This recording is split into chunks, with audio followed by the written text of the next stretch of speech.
dos três pilares: saúde animal, saúde humana e saúde ambiental.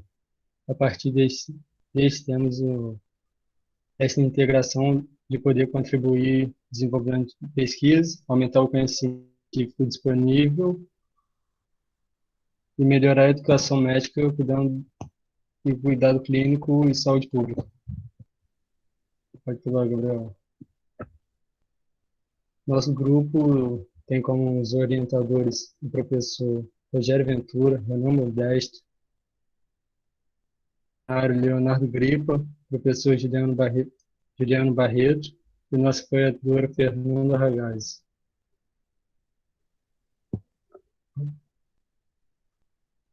Nosso presidente Gabriel, vice-presidente Davi Miranda, nossa secretária Luiz Pacheco e Fabielle Laureano,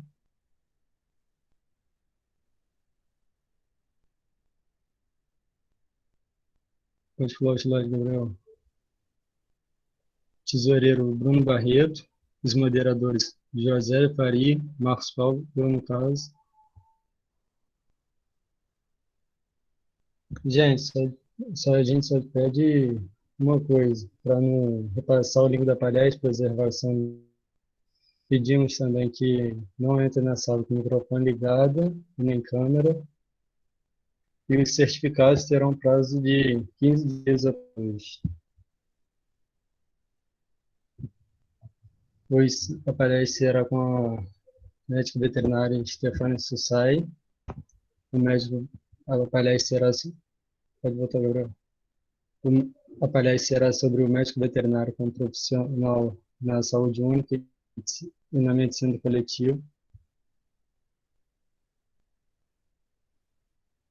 Stefania Sussai, médica veterinária da cidade Anhembi, Morumbi, com a graduação Sanduíche, através do Programa Federal Ciências Sem Fronteiras, na Universidade de Wisconsin, nos Estados Unidos, onde se dedicou aos estudos na área de medicina de abrigos.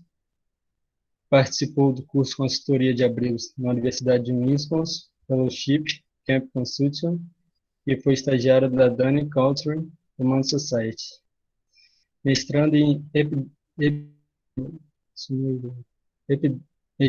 epidemiologia experimental aplicada nas zoonoses pelo Departamento de Medicina Veterinária Preventiva e Saúde da Faculdade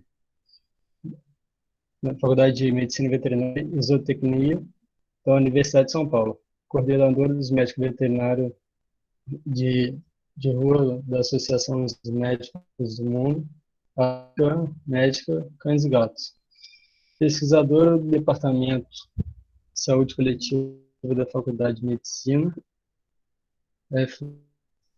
e do Observatório de Políticas Públicas, Empreendedorismo e Conjuntura da Universidade Municipal São Caetano do Sul.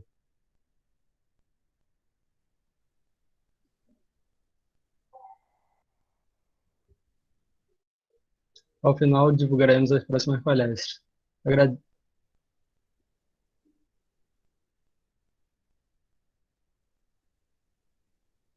Ao final, divulgaremos as próximas palestras e palestrantes. Agradecemos a todos vocês por estarem conosco, compartilhando saberes e conhecimentos. Vamos passar agora a palavra para a nossa doutora palestrante, Stephanie Sussai. Olá, pessoal, boa noite. Agradeço demais o convite para estar aqui com vocês hoje no Sesuvet. Eu vejo que tem bastante gente na sala, né? E são pessoas que eu tenho o prazer de conhecer hoje, aí do Rio de Janeiro. Então, é um enorme prazer estar falando com vocês. Apesar de todos os pesares, essa pandemia trouxe algumas coisas boas, né? Como essa possibilidade da gente estar fazendo esse intercâmbio entre estados. Eu vi que tem gente até de Rondônia, então, gente, gratidão por todos que estão aqui hoje, porque meio de semestre, né, já está um horário avançado, vocês poderiam estar estudando qualquer outra coisa e estão aqui preocupados em falar sobre saúde única e saúde e medicina veterinária do coletivo, ó, Ponta Grossa. Eu vejo gente de São Paulo também que eu já conheço, então, assim, sejam todos muito bem-vindos. Vou compartilhar aqui a apresentação. Eu peço desculpas por eventuais é, músicas que estejam aqui no fundo, porque vocês sabem como é, vizinhos, né, gente? E assim, como eu estou compartilhando a tela, vocês me avisam se vocês estão vendo, porque daí eu não consigo mais ver a tela do Meet. Daí qualquer coisa vocês podem me interromper, tá bom? Vocês estão me ouvindo bem? Vocês estão enxergando a apresentação? Estamos sim, doutor. Perfeitamente. Ah, então tá bom. Qualquer coisa eu tô aqui, tá, gente? Porque é até estranho que eu tô falando pro meu notebook, não tô vendo a carinha de vocês, mas no final vamos ver se a gente conversa um pouquinho mais. Então, hoje o tema, eu quero agradecer o grupo, né, no nome do Gabriel, do Marcos, que me apresentou. Eles me propuseram para falar sobre o médico veterinário como profissional na saúde única e na medicina do coletivo. Eu vi que eu acho que tem alguém da biologia aqui, mas saúde única e a medicina do coletivo trabalha com uma equipe multiprofissional. Então, desculpa se eu falar muito o termo de medicina veterinária, mas sinta-se incluída, por favor, tá bom? Então vamos lá. O conteúdo da apresentação, eu vou apresentar alguns conceitos, a gente vai falar sobre diferentes possibilidades de atuação, vou dar alguns exemplos e faremos muitas reflexões. Então é isso que eu quero deixar com vocês, sabe? Hoje, vocês que estão aqui conosco, venham com essa apresentação com a mente aberta, porque a gente vai trazer bastante coisa para refletir e também ter crítica. Afinal, nós estamos, né, na academia, e a academia faz ciência, e a ciência não existe sem essa parte crítica de raciocínio, tá? Então, vamos lá. Antes de qualquer coisa, eu gostaria de falar e refletir sobre o que é saúde, né, gente?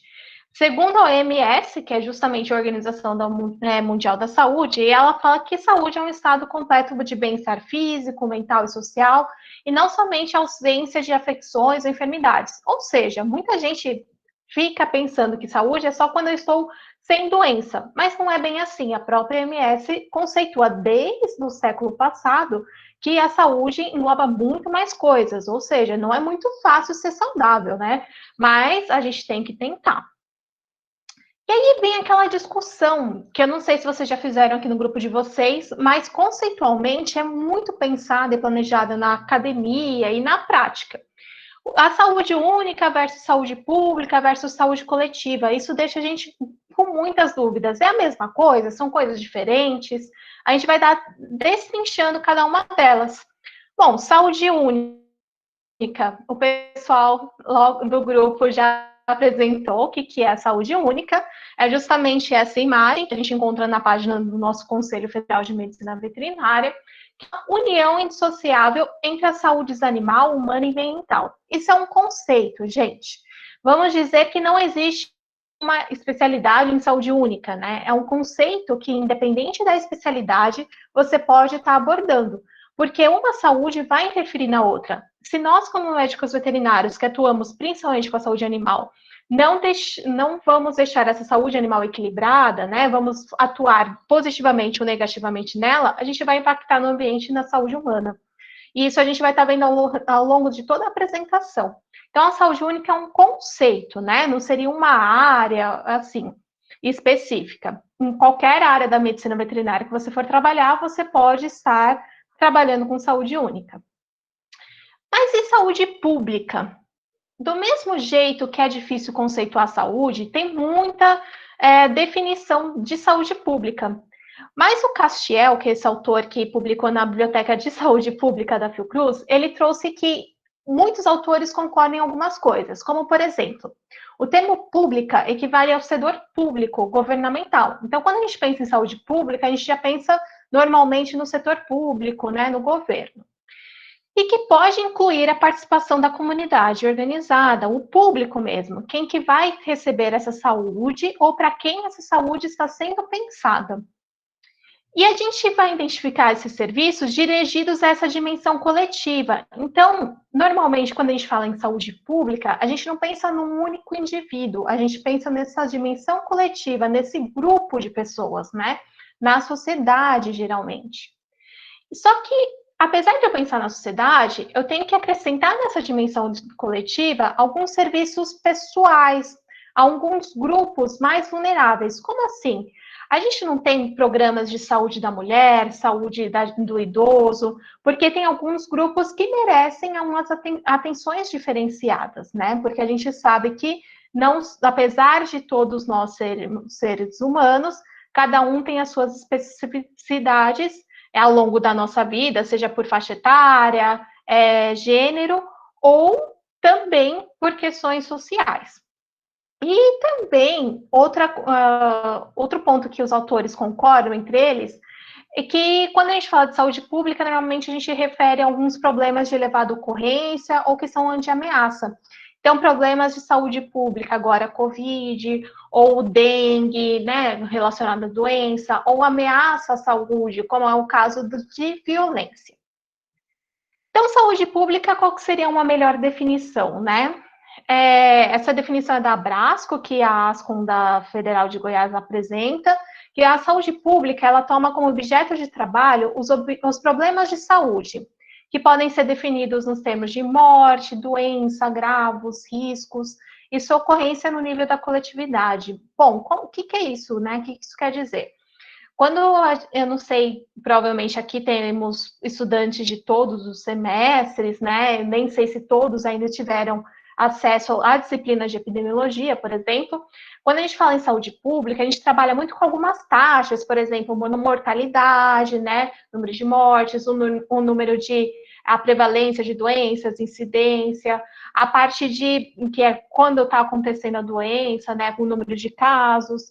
A gente tem a parte de agravos, por exemplo, na medicina veterinária, quem trabalha com saúde pública, trabalha muito com agravos de mordedura e arranhadura, o agravo de violência também, porque todos esses agravos e essas doenças, elas podem ter uma notificação, geralmente elas têm uma notificação que é obrigatória, que o sistema público coloca no banco de dados, e essas notificações dão esses números, né? Que é justamente esses termos para a gente estar monitorando esses problemas de saúde.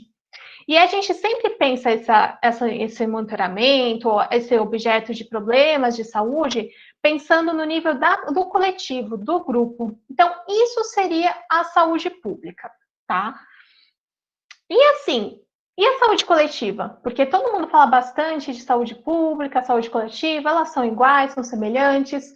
Eu queria falar que a saúde pública, a saúde coletiva, elas não são excludentes, né? Nem a saúde única.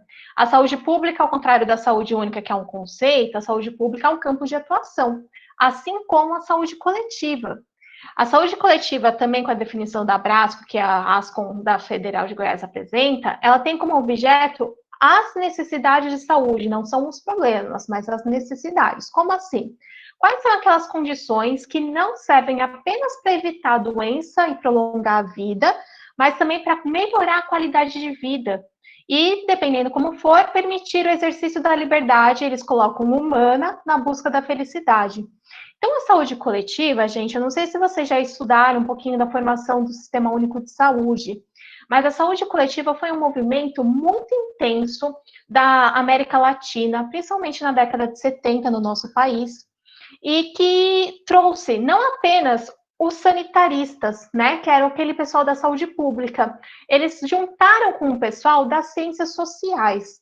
E isso foi uma grande conquista. Por quê? A gente vai ver que a saúde, gente, não é só a ausência de doenças.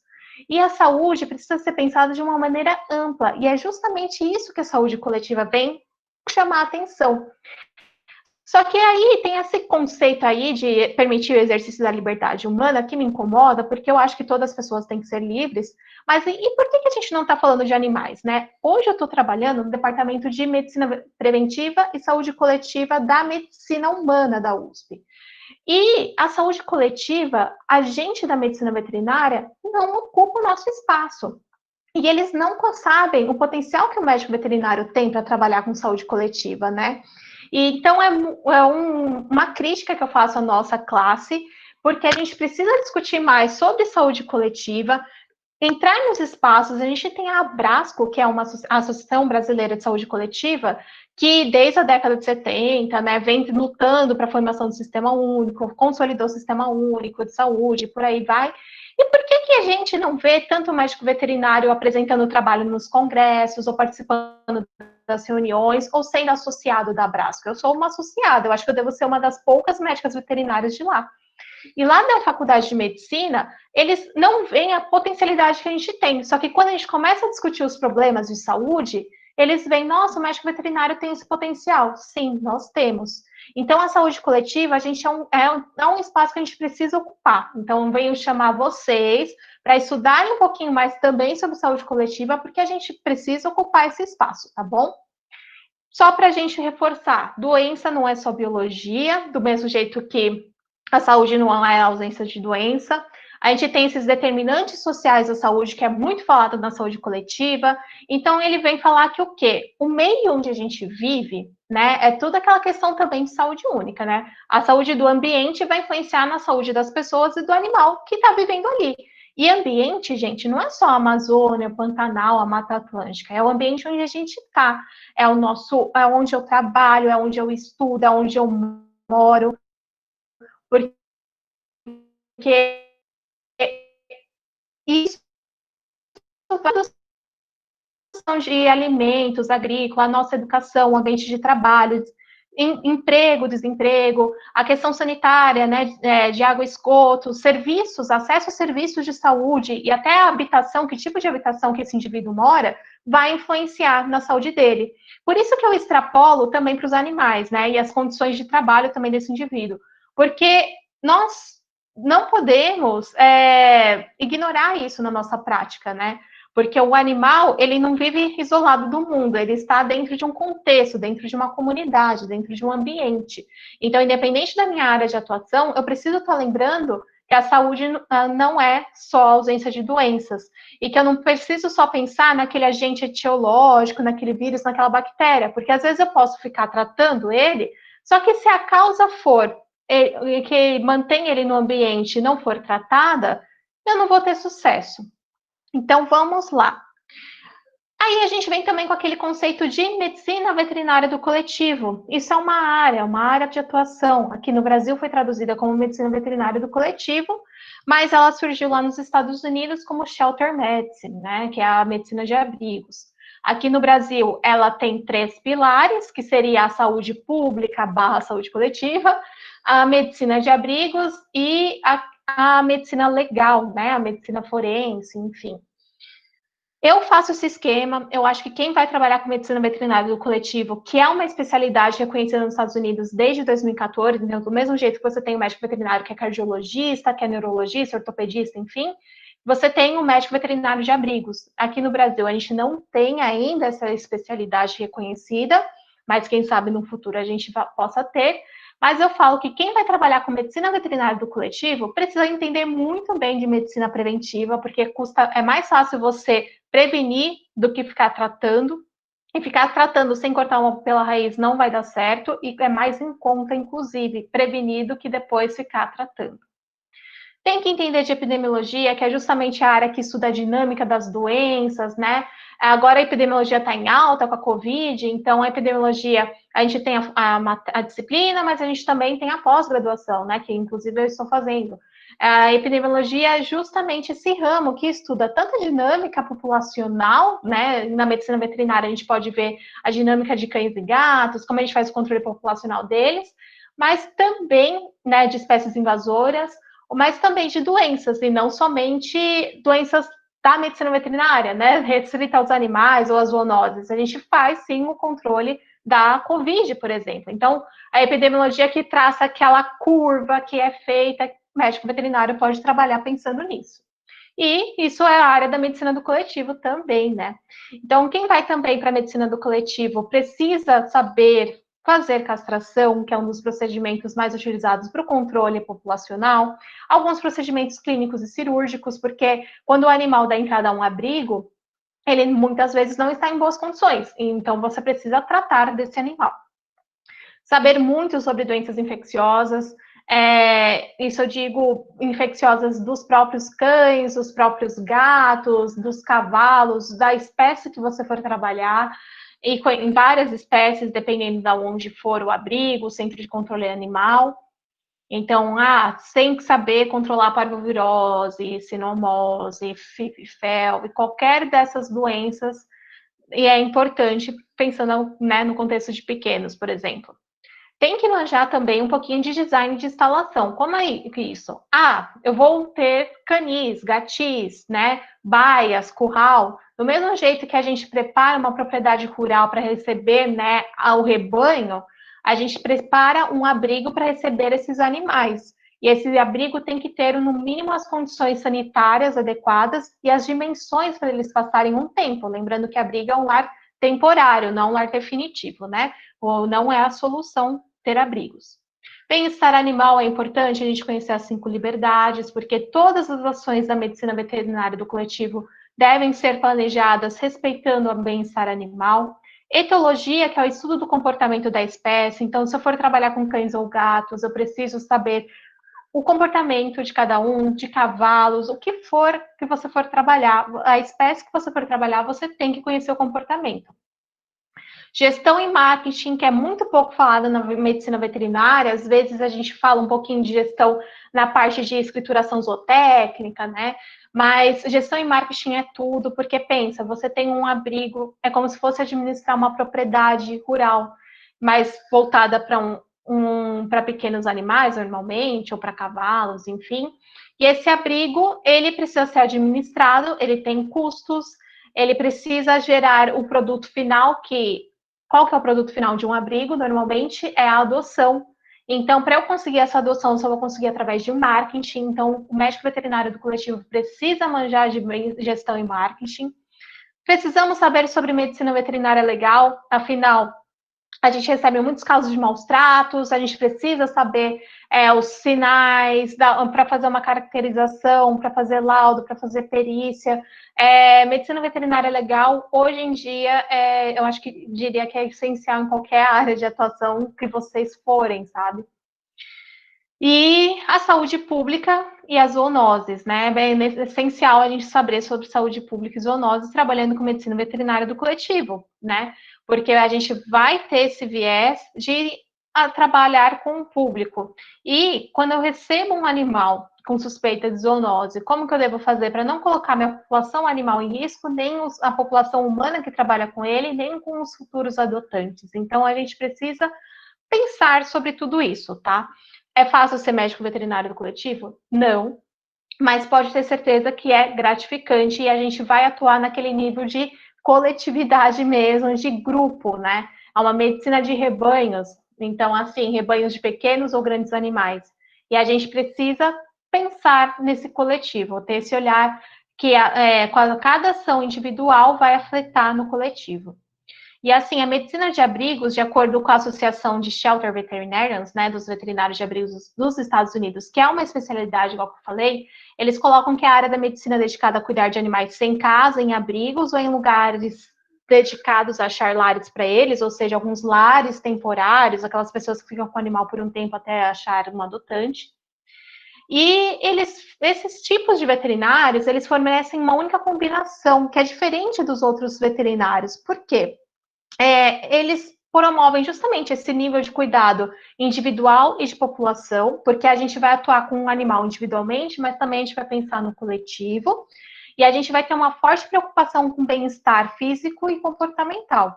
Porque se eu tenho um animal que não apresenta um bom comportamento, dificilmente ele vai ter um sucesso que seria a adoção. E a responsabilidade de cuidar de um abrigo envolve alguns desafios que raramente são enfrentados, vividos pelos clínicos. Como assim?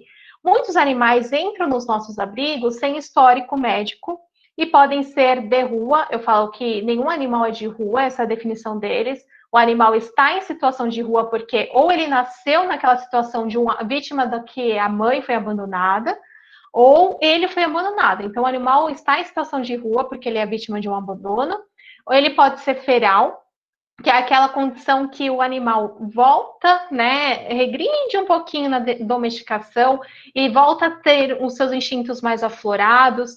Eu não sei se vocês já viram colônias de gatos ferais, que são aqueles gatos que nasceram de ninhadas de mãezinhas abandonadas, de gatas abandonadas, e que nunca tiveram contato com seres humanos.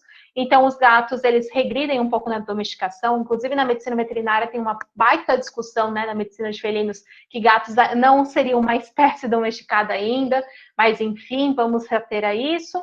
Ou eles são vítimas de crueldade, que é muito comum. Então, pensa, quando você está aprendendo a clínica, ou nossos professores falam, você tem que fazer uma boa anamnese, né? Que são aquelas perguntas para descobrir o histórico do animal. Mas você não tem para quem fazer a anamnese. O animal não vai te contar o que aconteceu com ele. Você vai ter que trabalhar com o que você tem. E essa é a realidade da medicina de abrigos, tá bom?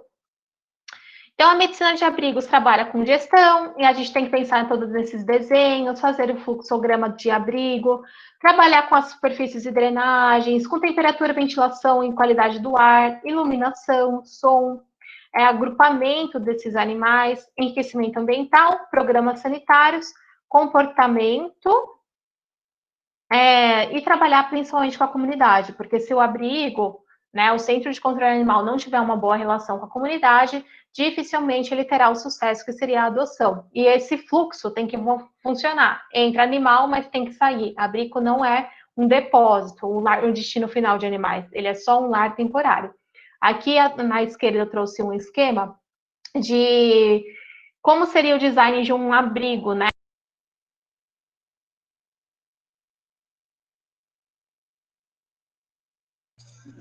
Professor, o seu telefone mutou.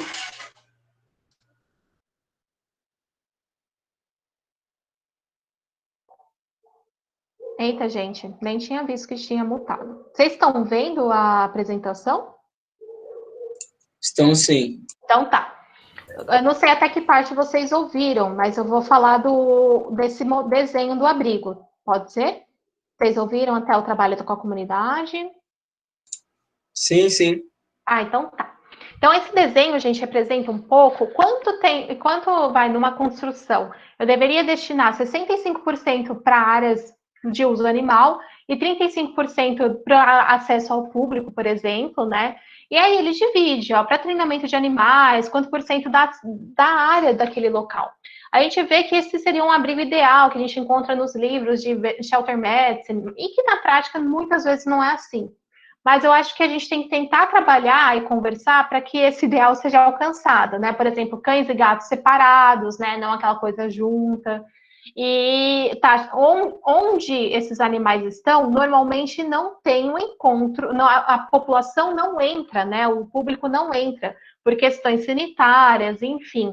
Então, a medicina de abrigos pensa em tudo isso, só que ela também pode fazer muitos trabalhos com a comunidade, né? Trabalhar na questão de fazer campanhas de castração, atendimento médico veterinário, fazer treinamento dos animais da comunidade, entre outros aspectos. Então, é um mundo para ser melhor explorado aqui no Brasil, que infelizmente ainda não está sendo. Mas o que é aqui? Ó? A gente pensa muito em manejo populacional relacionado à medicina de abrigos, né?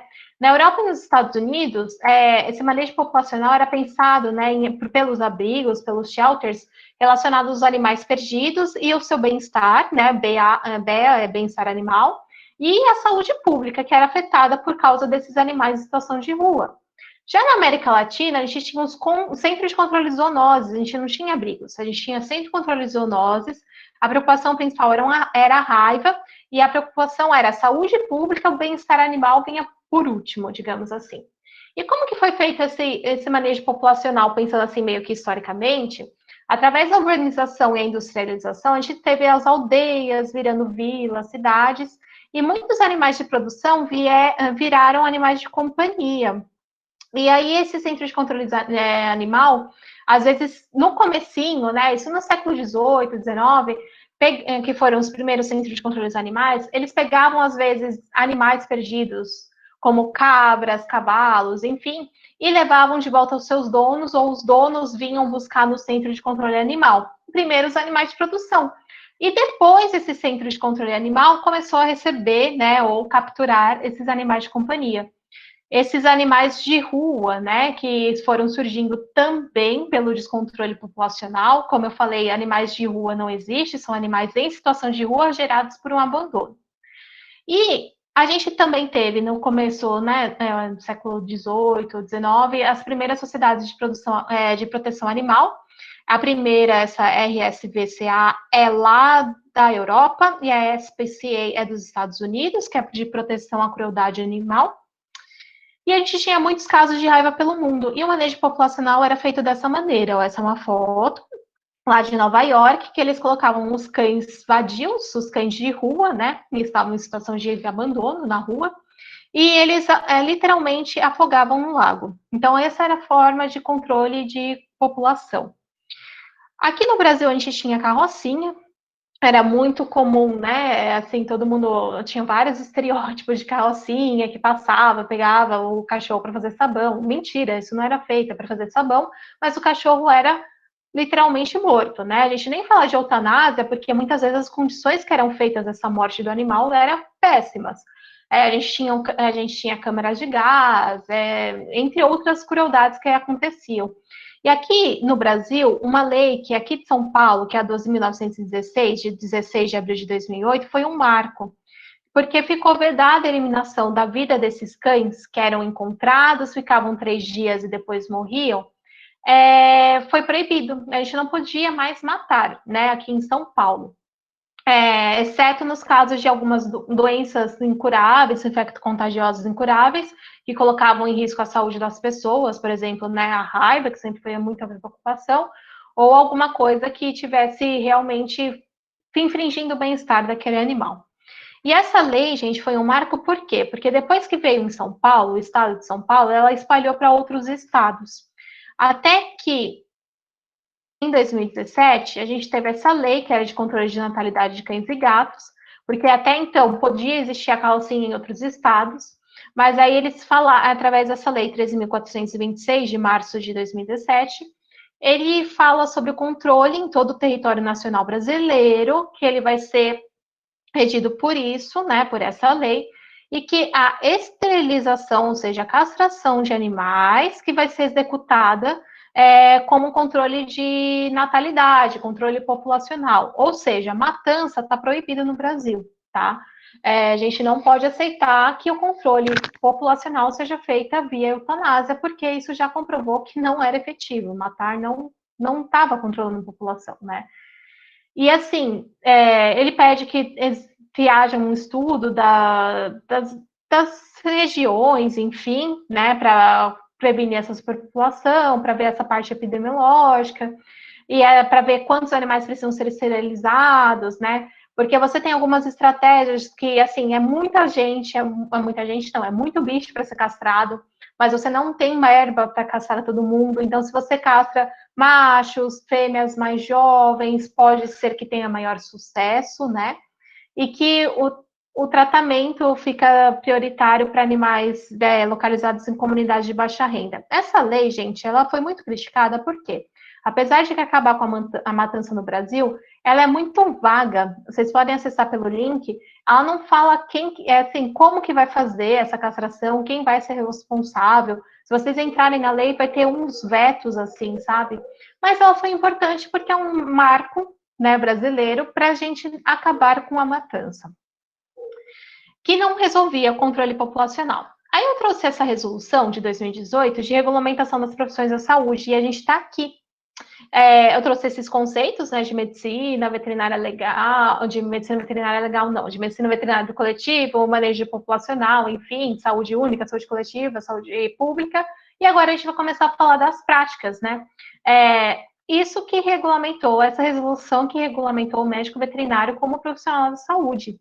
E, assim, biólogos, tá? Que eu vi que tinha uma bióloga também, entre outros colegas dessas 13 profissões. A medicina veterinária foi regulamentada pelo Getúlio Vargas na década de 30, na época não existia Ministério da Saúde, então foi vinculado ao Ministério da Agricultura. O Ministério da Saúde, se eu não me engano, surgiu na década de 50, mas a regulamentação mesmo, como profissional da área da saúde, foi nessa resolução, tá bom? Tinha um movimento já desde a década de 90, mas oficializou nessa resolução. Então, quem fala, quando tem campanha para profissionais de saúde de vacinação, é só levar essa resolução se o pessoal do posto de saúde não quiser vacinar vocês contra a gripe ou qualquer outra coisa, porque nós somos, sim, considerados profissionais da saúde, tá? E quais são as principais atuações, então, do médico veterinário na saúde pública, que foi uma das principais polêmicas no início desse mês, né? O médico veterinário é profissional da saúde? Sim, a gente tem aquela resolução que comprova. E a gente atua na saúde pública? Sim, né? De acordo com a Organização Mundial da Saúde, né, desde 2002 eles vêm discutindo, eles lançaram um documento sobre medicina veterinária na saúde pública. Aí eles colocam a gente como responsável sobre o diagnóstico e controle de vigilância em zoonoses, de estudos comparativos da epidemiologia, né, ou seja, da dinâmica das enfermidades, das doenças não infecciosas dos animais em relação aos seres humanos, ou seja, não infecciosas dos animais em relação aos seres humanos, a gente pode falar tanto de zoonoses quanto de qualquer outra doença relacionada aos animais em si, que possam afetar, por exemplo, a cadeia produtiva, né, de carne, e que possa afetar toda a exportação e o consumo e abastecimento desse alimento. Nós também somos responsáveis por intercâmbio de informações entre a pesquisa médica veterinária e a pesquisa médica humana. Gente, muita coisa do que os médicos humanos sabem hoje sobre fisiologia humana vem dos estudos com animais, tá? Então, assim, a medicina surgiu para as duas. A gente tinha os físicos no passado que eram os médicos, que atendiam ambas as espécies, digamos assim, os animais humanos e os animais humanos. E depois que as medicinas foram se separando, né, principalmente, né, lá no século XVIII, XIX, na metade do século XX teve um estudo falando de um livro que veio trazer o conceito de uma medicina. Então, a partir de lá, né, foram os desdobramentos do estopim para também sair a saúde única. A gente também pode fazer o estudo sobre substâncias tóxicas e venenos provenientes de animais peçonhentos, né? Em toda a cadeia desse veneno. Então, quando a gente tem o soro antiofídico, né, o soro para picada de cobra, a gente faz a produção desde a extração do veneno na cobra até a produção do soro utilizando cavalos, por exemplo, né? Nós temos a total capacidade de fazer inspeção de alimentos e participar da vigilância sanitária, atuando em algumas áreas que são exclusivas da nossa profissão. Quais são elas? Por exemplo, a condenamento de carcaça. Então, só um médico veterinário pode condenar. A gente tem que ficar muito atento, porque tem muitos profissionais, por exemplo, engenheiros de alimentos, que querem entrar nessa área, só que eles não têm nada assim de patologia, entre outras disciplinas, que possam afirmar que eles possam ter essa capacidade de condenar ou não carcaça, por exemplo. Então, médicos veterinários, a gente precisa ocupar esses espaços. E a inspeção de alimentos é uma área extremamente importante, principalmente pensando na saúde única, tá bom? A OMS também fala que a gente pode estudar os problemas de saúde relacionados às indústrias de produção de alimentos de origem animal, incluindo os destinos adequados de dejetos. Então, numa indústria, pensa na quantidade de lixo gerado, né? Não só lixo normal de resíduos, mas lixos orgânicos, dejetos, né? Resto de carcaça. O que você vai fazer com isso? A gente também tem que pensar nesse destino adequado.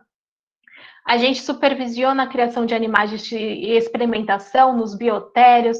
Então, existe sim experimentação com animal, ela é feita, é uma realidade. E aí, quem que tem que ser o responsável técnico para isso é o médico veterinário, que pode tentar dar o máximo de bem-estar dentro daquela condição da pesquisa. Então, a gente faz a supervisão da criação desses animais. A gente também interliga, né, estabelece essa interligação e a cooperação entre as organizações de saúde pública e veterinária, com as outras unidades relacionadas com os animais. Então, a gente pode fazer o meio de campo com várias coisas, né? E é isso que a OMS que traz, que a gente pode fazer meio de campo, seja trabalhando no setor público, quanto no privado, quanto na indústria. A gente pode ser consultor técnico sobre assuntos de saúde humana, olha só, e que sejam relativos aos animais, dentre eles as zoonoses, né, mas não só isso, como também essa parte da relação homem-animal. Aí pensando, porque a OMS na primeira parte, ele fala assim, da atuação do médico veterinário na saúde pública, muito relacionada e atrelada aos animais. Só que a gente tem uma formação biomédica que permite a atuação na saúde pública que não esteja que não esteja diretamente ligada aos animais. Como assim? A gente pode ser epidemiologista, né? Epidemiologia em geral, incluindo doenças que não estão relacionadas diretamente aos animais, como eu já falei para vocês, a própria Covid, apesar da teoria mais aceita, né? Que ainda a gente não tem comprovado totalmente, é que esse vírus veio da mutação de uma fonte de origem animal, né? O vírus veio de uma fonte de origem animal, a transmissão seria zoonótica, mas a transmissão entre espécies não está sendo comprovada, né? Só está sendo entre seres humanos da Covid, hoje em dia, com essa mutação desse vírus. E aí, é uma doença humana, digamos assim. Tá, e aí? Eu tenho um epidemiologista no controle da Covid? Tenho muitos colegas que estão trabalhando fazendo modelagem da Covid. Há modelos que são aqueles modelos estatísticos que fazem as curvas. Então, a gente pode e deve trabalhar sim, não somente na Covid, mas com todas as doenças possíveis, imagináveis, a gente pode fazer o controle e o planejamento. A gente pode trabalhar em laboratórios de saúde pública. Eu não sei se vocês conhecem, mas tem os LACENS da vida, né, que são para análises de interesse do público, né, seja de amostra biológica ou não. Quando veio os primeiros testes de Covid aqui no Brasil, eram só alguns laboratórios credenciados, né, esses laboratórios de saúde pública que estavam fazendo esses testes. Então, a gente tinha o Instituto Butantan, por exemplo, o Instituto Biológico de São Paulo, entre outros. A Fiocruz, no Rio de Janeiro, muito importante. Então, a gente tem esses laboratórios de saúde pública e nós podemos trabalhar como médicos veterinários, não são apenas só os biólogos, biomédicos, enfim. Nós temos capacidade de trabalhar também com essa análise de laboratório. A gente pode fazer a produção e controle de produtos biológicos, né, por exemplo, vacinas. A gente pode trabalhar com proteção dos alimentos em geral, não somente alimentos de produto de origem animal, então verduras, legumes, frutas, a gente pode fazer a inspeção e proteção desses alimentos. E a gente faz avaliação e controle dos medicamentos também em geral, através da vigilância sanitária, né? E a gente tem a vigilância ambiental, que a gente tem vários programas aqui no Brasil, por exemplo, Vigiágua, Vigiar, que a gente vê a qualidade do solo, da água, enfim, inclusive do saneamento básico, fiscalização, e nós, como médicos veterinários, podemos trabalhar, sim, na vigilância ambiental. E, obviamente, pesquisa, né, gente? Pesquisa é tudo. Pesquisa de saúde pública, a gente pode e deve estar inserido nessas pesquisas. A OMS ainda colocou em 2002 algumas áreas emergentes. Ainda coloquei entre parênteses emergentes, porque pensa, 18 anos atrás. Muitas vezes você deve ter pessoas aqui que nasceram nesse ano ou até depois. Então, emergentes, mas não tão emergentes assim. Mas ainda a gente fala emergentes porque está em desenvolvimento. Então, tem a vigilância epidemiológica. Eu não sei se eu falei para vocês, mas, por exemplo, a vigilância em saúde, ela é composta em algumas áreas. A gente tem a vigilância sanitária, que é a mais popular, né, que todo mundo conhece normalmente. Aí tem a vigilância ambiental, essa vigilância epidemiológica e a da saúde do trabalhador. O médico veterinário pode trabalhar nessas quatro. E a vigilância epidemiológica normalmente está relacionada às doenças humanas, digamos assim, né? Não zoonóticas. Mas o médico veterinário pode e deve trabalhar, sim, nessa vigilância epidemiológica. Se eu tenho o meu conhecimento em epidemiologia, eu posso trabalhar no monitoramento, por exemplo, de meningite, de sífilis, entre outras doenças que são consideradas, né, humanas. Que não, a gente sabe que nem todas tiveram, assim, nem todas são estritamente humanas, algumas tiveram passado, né, na transmissão com animais, como a AIDS, né, a própria sífilis, mas aí depois a cadeia de transmissão ficou mais entre os seres humanos, né? E a gente tem total, falou de doença, a gente pode sim estar lá fazendo todas as análises epidemiológicas em conjunto com a vigilância epidemiológica. A gente pode e deve analisar os aspectos sociais, comportamentais e mentais da relação entre seres humanos e animais. Esse, por exemplo, é um objeto do meu mestrado. Eu estudo a relação dos animais e a influência deles na saúde mental e na atividade física dos seres humanos. Então, a gente precisa de gente estudando sobre essa relação humana-animal, porque a gente tem coisas boas e ruins que essa relação pode trazer. E fazer estudos, né, em prevenção de estudo epidemiológico de doenças não infecciosas, como doenças crônicas de hipertensão, diabetes, incluindo a orientação de estilos de vida, né, mais saudáveis. Nossa, mas médico veterinário pode ficar dando pitaco na diabetes e hipertensão? Sim, você vai ser médico veterinário, você vai tratar a hipertensão do seu de cão, gato, enfim, de qualquer espécie? Vai. Muda muita coisa? Não muda, gente. A biologia lembra que nós seres humanos somos animais, né? Só que a gente não vai prescrever o tratamento, a gente vai dar orientações. Eu, como médica veterinária, né, trabalhando com clínica, eu tenho alguns pacientes que são diabéticos, e você vê que, apesar de não ser uma zoonose, uma doença infecciosa, esse animal diabético possui um tutor que é diabético também, porque a diabetes está muito relacionada ao estilo de vida daquela família multiespécie. Então, eu dando orientação para aquele animal, às vezes a pessoa que não está se cuidando dela, da saúde dela, ela começa a cuidar do animal e começa a cuidar dela também, porque ela vai ter que passear, mas com esse animal para fazer exercício, ela também já vai estar fazendo exercício. Ela vai ter que dar o remédio, a insulina, né, a cada 12 horas, ela já regula a administração da insulina do animal com a administração dela. Então, assim, a gente tem como passar, sim, orientação de estilos de vida mais saudáveis, tá? E a gente pode fazer análise e avaliação dos serviços e programas utilizados na saúde pública. Então, assim, programa de imunização, médico veterinário pode trabalhar com certeza, gente, tá? Eu trouxe aqui o artigo 200 da Constituição Federal de 88, que fala justamente as competências do SUS, né, que é o Sistema Único de Saúde. E é tudo isso que a gente pode fazer e faz, né, como médico veterinário. Então, controlar e fiscalizar procedimentos, produtos, substâncias de interesse para a saúde, participar da produção de medicamentos, equipamentos imunobiológicos, hemoderivados e outros insumos, executar as ações de vigilância sanitária e epidemiológica, bem como a saúde do trabalhador. Gente, naquela época, em 88, ainda não tinham feito a vigilância ambiental, tá? Eles foram fazer isso na década de 2000, dos anos 2000. Ordenar a formação de recursos na área da saúde, participar da formulação política e da execução de ações de saneamento básico, incrementar a sua área de atuação em desenvolvimento científico e tecnológico, fiscalizar e inspecionar os alimentos, compreendido o controle do teor nutricional, bem como bebidas, águas para o consumo humano. Gente, a gente pode fazer isso, a gente faz isso.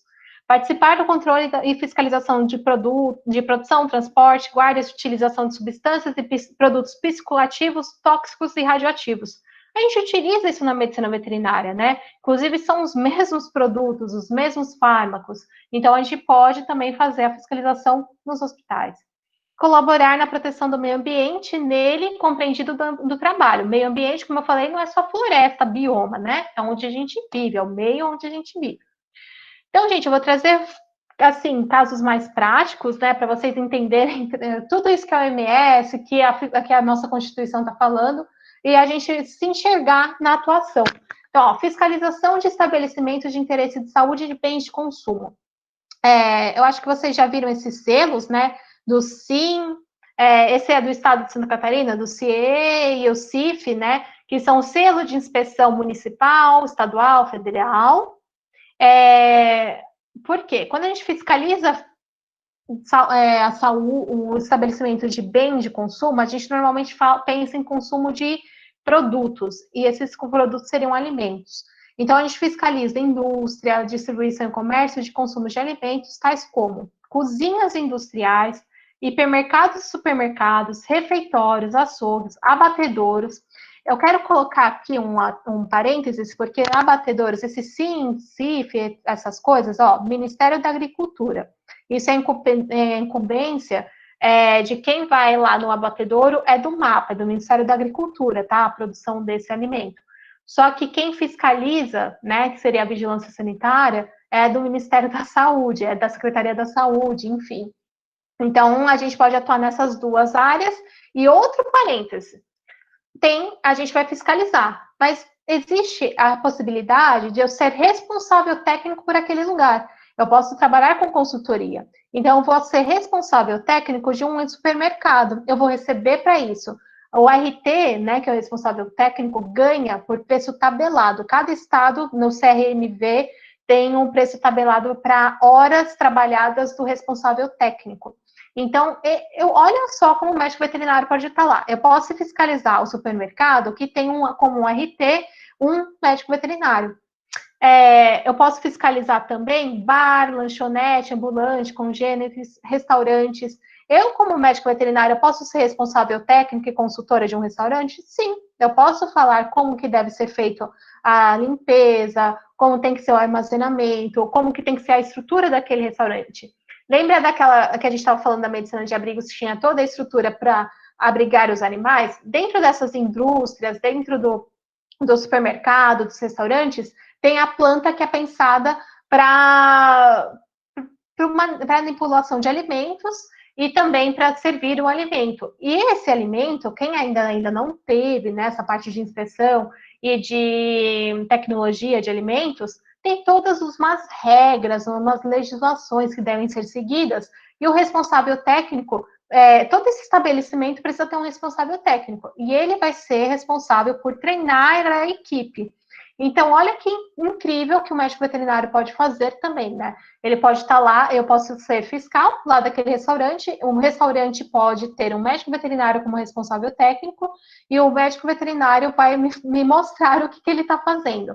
Normalmente, gente, tem muito responsável técnico, nutricionista, engenheiro de alimentos, então é um espaço que a gente perde muitas vezes nessa área de alimentos. Então, nós podemos sim trabalhar com consultoria dessa parte de inspeção de alimentos, de produção de alimentos, tá bom?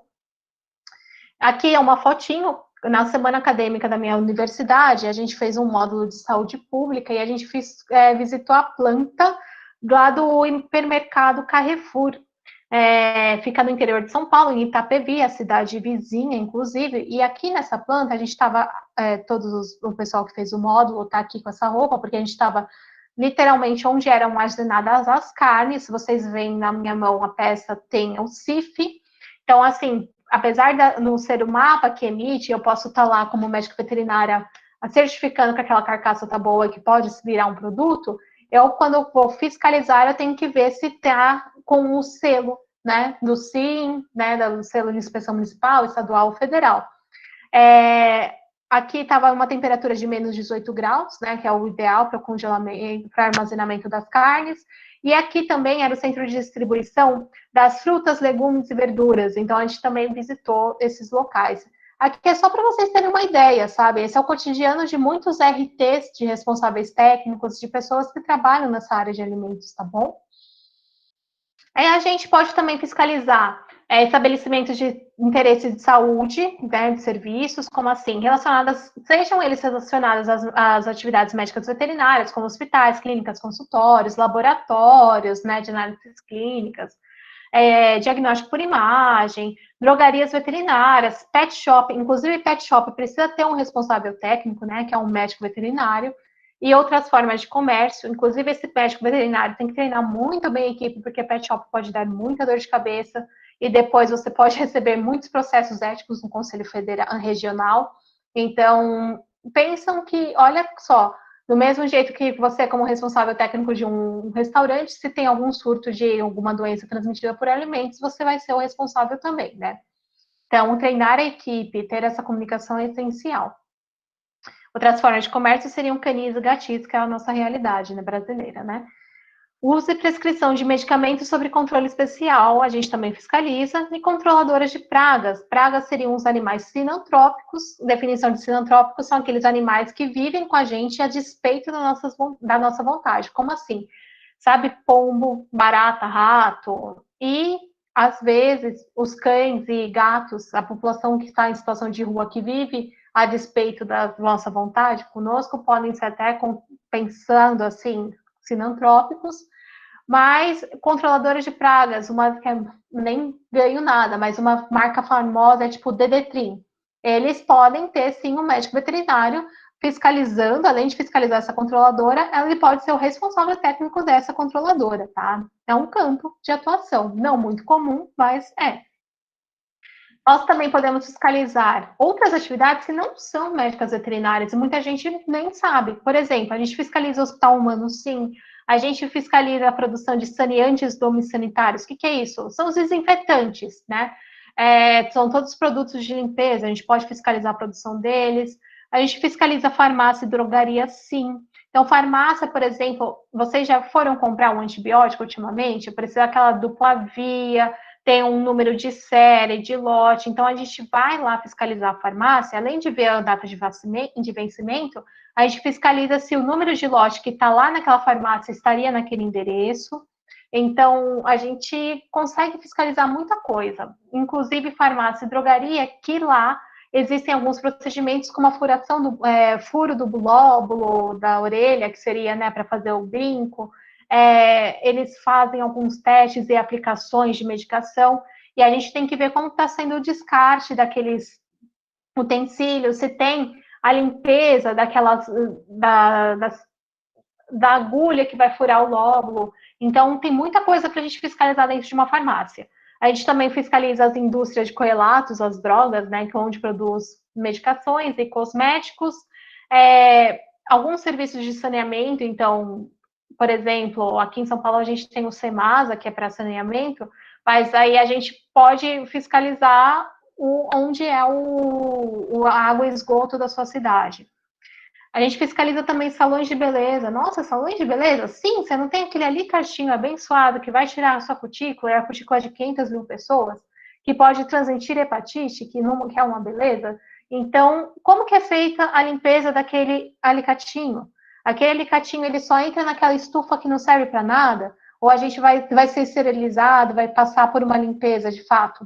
Nós, como médicos veterinários, a gente aprende, principalmente na técnica cirúrgica, a esterilizar os materiais. Então, a gente fiscaliza isso. Ou pode ser responsável técnico ensinando como esterilizar, né? E estúdios de tatuagem e piercing. Sim, a gente fiscaliza estúdios de tatuagem e piercing. Pensa naquelas agulhas, como que estão sendo limpas ou não, né? Então, eu não sei se vocês já sabiam disso, mas o médico veterinário pode fazer essas fiscalizações. E também de cemitérios. Nossa, que coisa macabra. O que eu vou ver no cemitério? Cemitério é onde tem água parada, cemitério é onde tem abandono de animal. Então, eu posso fiscalizar, sim, esse cemitério, tá? A gente também tem as fiscalizações que são mais popularmente conhecidas, que são as zoossanitárias, em imóveis comerciais ou residenciais, como atendendo às denúncias de maus tratos aos animais e de irregularidades no ambiente, né? E fazer manejo dessa fauna sinantrópica, que eu comentei com vocês, que é o controle de vetores e roedores e o manejo populacional de cães e gatos. Isso é o mais comum quando a gente fala de médico veterinário no setor público, a gente pensa muito nessa fiscalização e nesse manejo de fauna. E eu trouxe essa foto de quando eu era estagiária da Unidade de Vigilância em Saúde de São Paulo, né, da Prefeitura de São Paulo. Aqui na parte da esquerda, no canto superior, é quando a gente estava visitando um ferro velho, que ele tinha muitos casos de dengue ao seu redor, dengue, zika e chikungunya, porque aqui tinha muito acúmulo de água, então tinha a produção do Aedes, né? Então a gente tinha que fiscalizar, conversar com o dono do ferro velho para ele não deixar água parada. Era fácil? Não, não era fácil. No canto direito, superior direito, a gente tem a denúncia de uma cooperativa de catadores de lixo, que eles estavam, não foi uma denúncia, foi uma demanda da UBS, da Unidade Básica de Saúde, que esses catadores, essas pessoas estavam com sarna. E ali era um ponto de abandono desses cães, né, que as pessoas abandonavam e eles cuidavam. E veio uma ninhada que veio cheia de sarna. E aí passou para todos os cachorros e as pessoas também pegaram.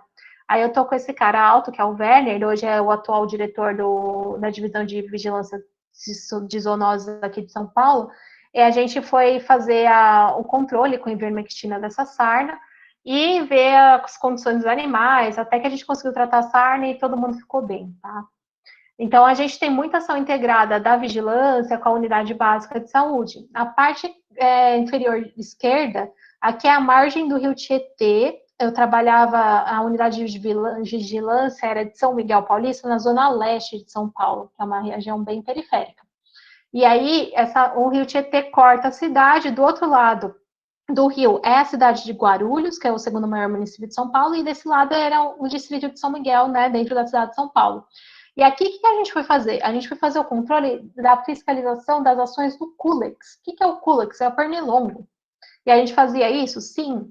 Eu era estagiária da vigilância ambiental, mas eu fazia o intercâmbio com a vigilância sanitária e epidemiológica, eu sempre estava junto com as ações deles.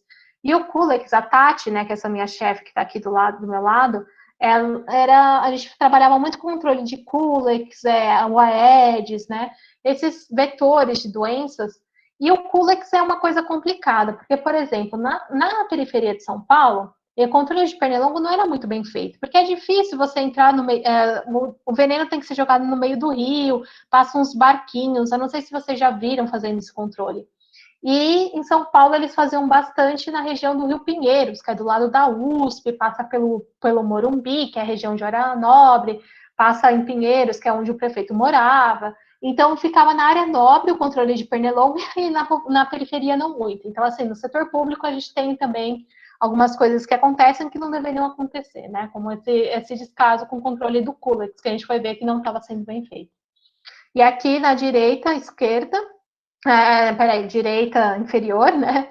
A gente estava fazendo uma atividade de educação em saúde, aqui o pessoal da vigilância ambiental tem ambiental com a Tati, mas tem o pessoal da sanitária e da epidemiológica, dá para ver pelo cartaz de tuberculose, na mesa tinha bastante coisa de alimentos, porque a gente estava numa praça bem comum daquele bairro, fazendo orientação e educação em saúde, que é muito importante, e que nós, como médicos veterinários, podemos e devemos fazer. Aqui é um caso de acumulação, eu não sei se vocês já ouviram falar sobre transtornos de acumulação, não sei se vocês já viram também na TV, que tem também acumuladores compulsivos, na TV a cabo, enfim, e no Brasil é muito comum também, não tão bonitinho igual que passa na TV a cabo. E aqui a gente pode ver acúmulo de lixo, que é um transtorno psiquiátrico, né? É uma psicopatologia, a pessoa acumula objetos ou animais e não tem essa noção, né? Aqui você vê galinha, você vê cachorro, é o mesmo ambiente, tá? Aí galinha, cachorro, pato, filhotes, isso é uma tristeza quando a gente vê filhotes nessa região, porque nesses lugares, porque a gente vê que realmente o controle não está sendo efetivo da população. E eu quero falar que, e aqui é outro caso de acumuladores, né, de pessoas em situação de acumulação, que é o nome correto, não existem acumuladores, né, são pessoas em situação de acumulação. Esse é o Zinho, que é um agente de endemias. A gente faz atuação nessa parte, sim, e a acumulação, gente, vocês viram, olha o ambiente como tá. Você acha que esse ambiente sujo não interfere na saúde desses animais, não interfere na saúde dessa pessoa? E essa pessoa com transtorno mental, que vive às vezes com uma família, vai ter também outros problemas. Aqui eram uns filhotes que acabaram de nascer. Nessa casa, a senhorinha tinha falecido, então sobraram os cachorros e os gatos conseguiram fugir, sobraram só alguns gatos que não queriam ir embora. E aí esses cachorros nasceram nesse meio tempo, porque no setor público também é meio complicado, você vai uma vez, né? São várias vezes, e quando a gente está falando com pessoas em transtorno de acumulação, não é rápido, é demorado, são anos muitas vezes, e a gente precisa do quê? De uma equipe multiprofissional, por isso que eu coloquei essa foto. A gente tem aqui um técnico de enfermagem da UBS, e nós éramos da vigilância. Aqui tem a Anlurb, né, que é da limpeza da cidade, tinha a polícia, né, tem o pessoal da assistência social, o pessoal do CAPES, assistência mental, né, porque esse é um dia de desfazimento, que a gente chama, que é o dia que a gente estava retirando o lixo da casa dessa moça, né, dessa mulher, que era uma pessoa em situação de acumulação, e esse desfazimento não é simples de ser feito, até a gente chegar aqui para retirar o lixo, nossa, vai muito trabalho. E se você não trabalha em conjunto, no setor público é tudo muito separado, né? Ministério de Saúde, Ministério da Agricultura. Se eles não se conversam, não dá. E aqui é um caso que a Secretaria da Saúde tinha que conversar com a Secretaria da Assistência Social, que tinha que conversar com a limpeza urbana, que tinha que conversar com a educação, às vezes, porque tem criança envolvida nos casos. Então, assim, é um exemplo muito gigantesco a situação de acumulação, de como a saúde é única, tá? A gente também faz fiscalização da implantação de planos de gerenciamento de resíduos de serviços de saúde, sejam eles animal ou humano, porque os resíduos de origem biológica e com destinação de cadáver, carcaça, produtos físicos, químicos inertes, pode fazer a diferença principalmente na produção animal, gente, os dejetos, onde que vai parar, pelo amor de Deus, e a gente tem que pensar, a gente tem que planejar para a gente não contaminar o ambiente onde esses animais estão, contaminar o solo, contaminar a plantação do vizinho, então a gente tem que pensar, o gerenciamento de resíduos, onde eu vou jogar o lixo daquele órgão que foi tirado na cirurgia, vou descartar o frasco de quimioterápico. A gente tem que tomar cuidado, tá bom? A gente faz ação integrada com a vigilância epidemiológica, por exemplo, grande exemplo, surto alimentar, outros agravos transmissíveis, enfim, zoonoses e campanhas de imunização, campanha de sarampo, campanha da gripe, cansei de trabalhar em conjunto com vigilância epidemiológica. E a gente pode e deve trabalhar nessas áreas. E a gente faz o desenvolvimento de programas sanitários junto às unidades de saúde, né? Por exemplo, as UBSs e as comunidades. Tá, e aí a participação no controle social do SUS. Gente, eu estou quase acabando, mas eu queria chamar muita atenção para vocês sobre essa participação no controle social do SUS. Eu não sei se vocês sabem o que é o SUS, né? Ou a dimensão que o SUS tem. O SUS, ele é o único sistema de saúde do mundo que possibilita a participação social. O que é isso? Por lei, a sociedade civil tem direito de participação e controlar o SUS. A gente está acostumado em reclamar muito do SUS, né? E quem tem o poder de reclamar também tem o poder de tentar fazer alguma coisa, de fiscalização. E nós, como médicos veterinários, através da inserção nossa nos conselhos de saúde, conferências de saúde, em todas as esferas, seja ela local, no distrito, no município, no estado, na parte do âmbito federal, a gente pode e deve, sim, trabalhar. Para quê? Para que a gente tenha um sistema de saúde única fortalecida, né? Porque aqui no Brasil, se a gente não defender o SUS, a gente vai perder campo de trabalho, como vocês bem viram, e a gente não vai ter uma saúde única, digamos assim, das pessoas, dos animais, do meio ambiente. Conselhos de saúde, não sei se vocês sabem o papel do conselho, que é justamente fiscalizar, né, os recursos e as tomadas de decisões dos gestores, para onde ele está destinando recurso do SUS. E o Conselho de Saúde, gente, 50% dele é composto pela sociedade civil, pelo cidadão. Então, você, como médico veterinário, pode participar como profissional de saúde? Sim, pelos 25%. Mas você também pode participar como cidadão nos 50%. E as conferências de saúde foram tão importantes que, a partir da 8ª conferência, que foi pensado e planejado o Sistema Único de Saúde na década de 80. Então, conferência de saúde, vamos participar. É uma coisa, é uma aclamação que eu estou fazendo para vocês. Eu entrei no site da Prefeitura de Itaperuna, achei esse decreto falando um pouco sobre o Conselho Municipal de Saúde, para vocês verem, 50% tem que ser composta pelos usuários, 25% por entidades representantes de trabalhadores, 25% pelo governo. Então, por lei, gente, isso é uma lei que é a 8.080, né, lá de que regula o Sistema Único de Saúde, e cada município tem que seguir essa lei de regulamentação do SUS e ter o seu Conselho Municipal de Saúde. Então, participem, vejam como está na sua região, veja como está na sua cidade. Você, como médico veterinário, tem muito a acrescentar e dificilmente eu vejo médico veterinário no Conselho Municipal de Saúde palpitando para onde a verba tem que ir, fiscalizando o que o prefeito está fazendo. Comprou não sei quantos mil kits de Covid. Ok. E o que você está fazendo para prevenção? Então, assim, vamos ver, vamos ocupar esses espaços. Aí, eu queria ver se vocês já ouviram falar de NASF. Eu vou até trocar minha tela aqui. Coloquem no chat, gente, por favor. Vocês já ouviram falar do NASF? Sim, não? Sim, sim, sim. Ok. Então, vamos lá, que o meu tempo está apertado. Peço até desculpa a vocês. O NASF é o núcleo, hoje ele é chamado Núcleo Ampliado de Saúde da Família, mas quando ele foi composto em 2008, era Núcleo de Apoio à Saúde da Família, né, o nome, e eles são equipes profissionais, multiprofissionais, que orientam as equipes de saúde da família, né? Então, eles pensam em a saúde naquele território, naquele bairro, naquele município, e como que, de acordo com o que aquelas pessoas apresentam no território, eles podem ajudar. Só que o núcleo de apoio ampliado de saúde da família, ele pode ser composto por vários profissionais, inclusive o médico veterinário. O NASF é legal porque, assim, tem médico veterinário trabalhando junto com os agentes comunitários de saúde, aquele pessoal que vai lá bater na porta, fazer o acompanhamento da saúde das pessoas, os nossos soldados do SUS.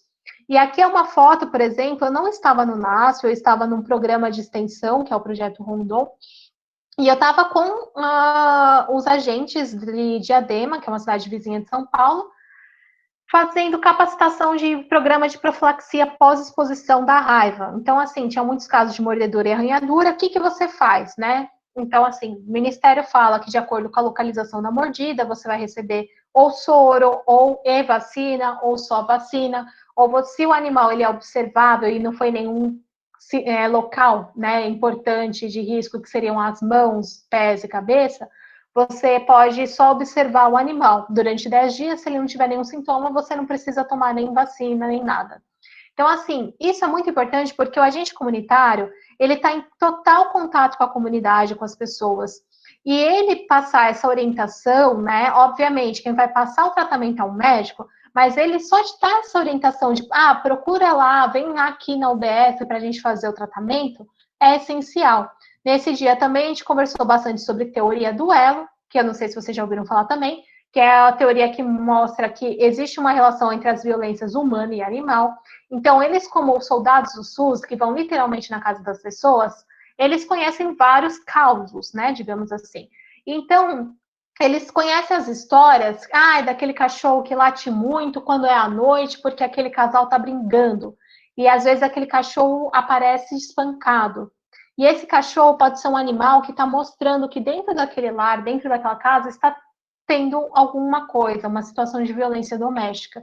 Então, foi muito bacana esse bate-papo. E olha que incrível que nós, como médicos veterinários, podemos sim conversar dentro de uma unidade básica de saúde, né? Dentro da estratégia de saúde da família, através do NASF. Então, eu fico muito feliz que vocês já tinham ouvido falar do NASF, mas eu não posso acabar sem falar que desde 2019 a gente teve essa portaria de um novo modelo de financiamento da atenção primária, que é justamente aonde vem essa verba das UBS, da Estratégia de Saúde da Família, e a gente começou a pensar sobre, né, essa história, essa escola politécnica da Fiocruz, né, seria o fim do modelo multiprofissional na saúde da família com esse novo financiamento? O novo financiamento fala que eles vão repassar verba de acordo com a população cadastrada na UBS, né, no Sistema Único de Saúde. Nem todos os cidadãos brasileiros são cadastrados ou possuem o cartão SUS, por exemplo. Não sei se todos aqui hoje possuem o cartão SUS. Então, a verba, por exemplo, da onde você mora, não ia ser repassada, não ia contar você se você não tivesse o cartão SUS. E é o modelo que está vigente desde o dia 12 de novembro. E aí eles falam, a gente pensa sobre uma extinção a médio prazo das equipes multiprofissionais, junto com a emenda constitucional de 95, que congela até 2036 os gastos federais. Gente, quem trabalha com saúde única tem que estar totalmente ligado no âmbito político e no âmbito de lei, porque a política, infelizmente ou felizmente, está atrelada ao nosso dia a dia às decisões legislativas. E essas legislações vão interferir na nossa profissão. Por quê? Os NASFs, quem eram do NASF, ele era cadastrado nesse Cadastro Nacional de Estabelecimento de Saúde, o CINES, e com a desvinculação deles, com esse novo modelo de financiamento, a gente não pode ter mais, eles não estão pegando mais NASF, por exemplo, aqui, confirma a extinção do incentivo financeiro ao NASF, ou seja, não estão passando mais verba para os NASFs, que já estão credenciados, e eles não estão aceitando mais, eles estão engavetando os pedidos antigos e não estão aceitando mais pedido para a criação de novos NASFs, porque o NASF é uma criação municipal. Então, para ter médico veterinário no NASF, o prefeito tinha que criar uma lei para isso, junto com os vereadores. Mas, hoje em dia, desde 2019, eles não estão recebendo mais esse repasse de verba, e os novos profissionais do NASF já existentes, porque a gente não pode criar mais NAF, eles estão sendo cadastrados apenas nas equipes de saúde da família ou de atenção primária, né? Atenção básica. Aí, por que eu tô falando isso, gente? Porque a composição das equipes de saúde da família é de médico, enfermeiro, auxiliar, ou técnico de enfermagem e o agente comunitário de saúde. Pode ser complementar com a agente de combate a endemias, igualzinho como se na foto segurando cachorro, ou saúde bucal, que é o dentista e o técnico odontológico. Mas a gente tem também a equipe de atenção básica, que é o quê? o médico, o enfermeiro, o auxiliar e o técnico de enfermagem, né? E a composição complementar, que seria o ACS, né, que é o ACS, que são os agentes comunitários de saúde, o agente de combate a endemias e a saúde bucal. Aí eu pergunto para vocês, cadê o médico veterinário no novo modelo de financiamento da atenção básica? NASF é super top, muito bom, só que daí, por uma decisão do governo, em 2019, o NASF está sendo totalmente extinto, e aí a gente está perdendo o campo de atuação. Então, assim, tá vendo como a gente precisa pensar, né? A gente precisa ser crítico, por isso que eu trouxe isso para vocês, porque a nosso dia a dia a gente tem que fiscalizar as legislações e o que está sendo feito. Para acabar, contribuições do médico veterinário para o SUS, a gente pode participar dessas comissões intergestoras, bitripartite, que seria? Comissões que são da Secretaria do Município e do Estado, ou de Secretaria, Estado e Federação. A gente pode participar de secretarias de saúde, coordenando as atividades de vigilância em saúde e do Centro de Controle de Zoonoses. A gente pode participar de diversos níveis de controle social do SUS, como eu apresentei para vocês, através dos conselhos municipais, estaduais, federais e das conferências. Participem, gente. A gente pode discutir e elaborar políticas públicas de saúde para controle e prevenção de enfermidades. Aí tem vários exemplos aqui, né, por exemplo, da raiva, tuberculose, enfim, dengue. A gente pode discutir e elaborar leis, normas, regulamentos de interesse à saúde humana e ambiental também.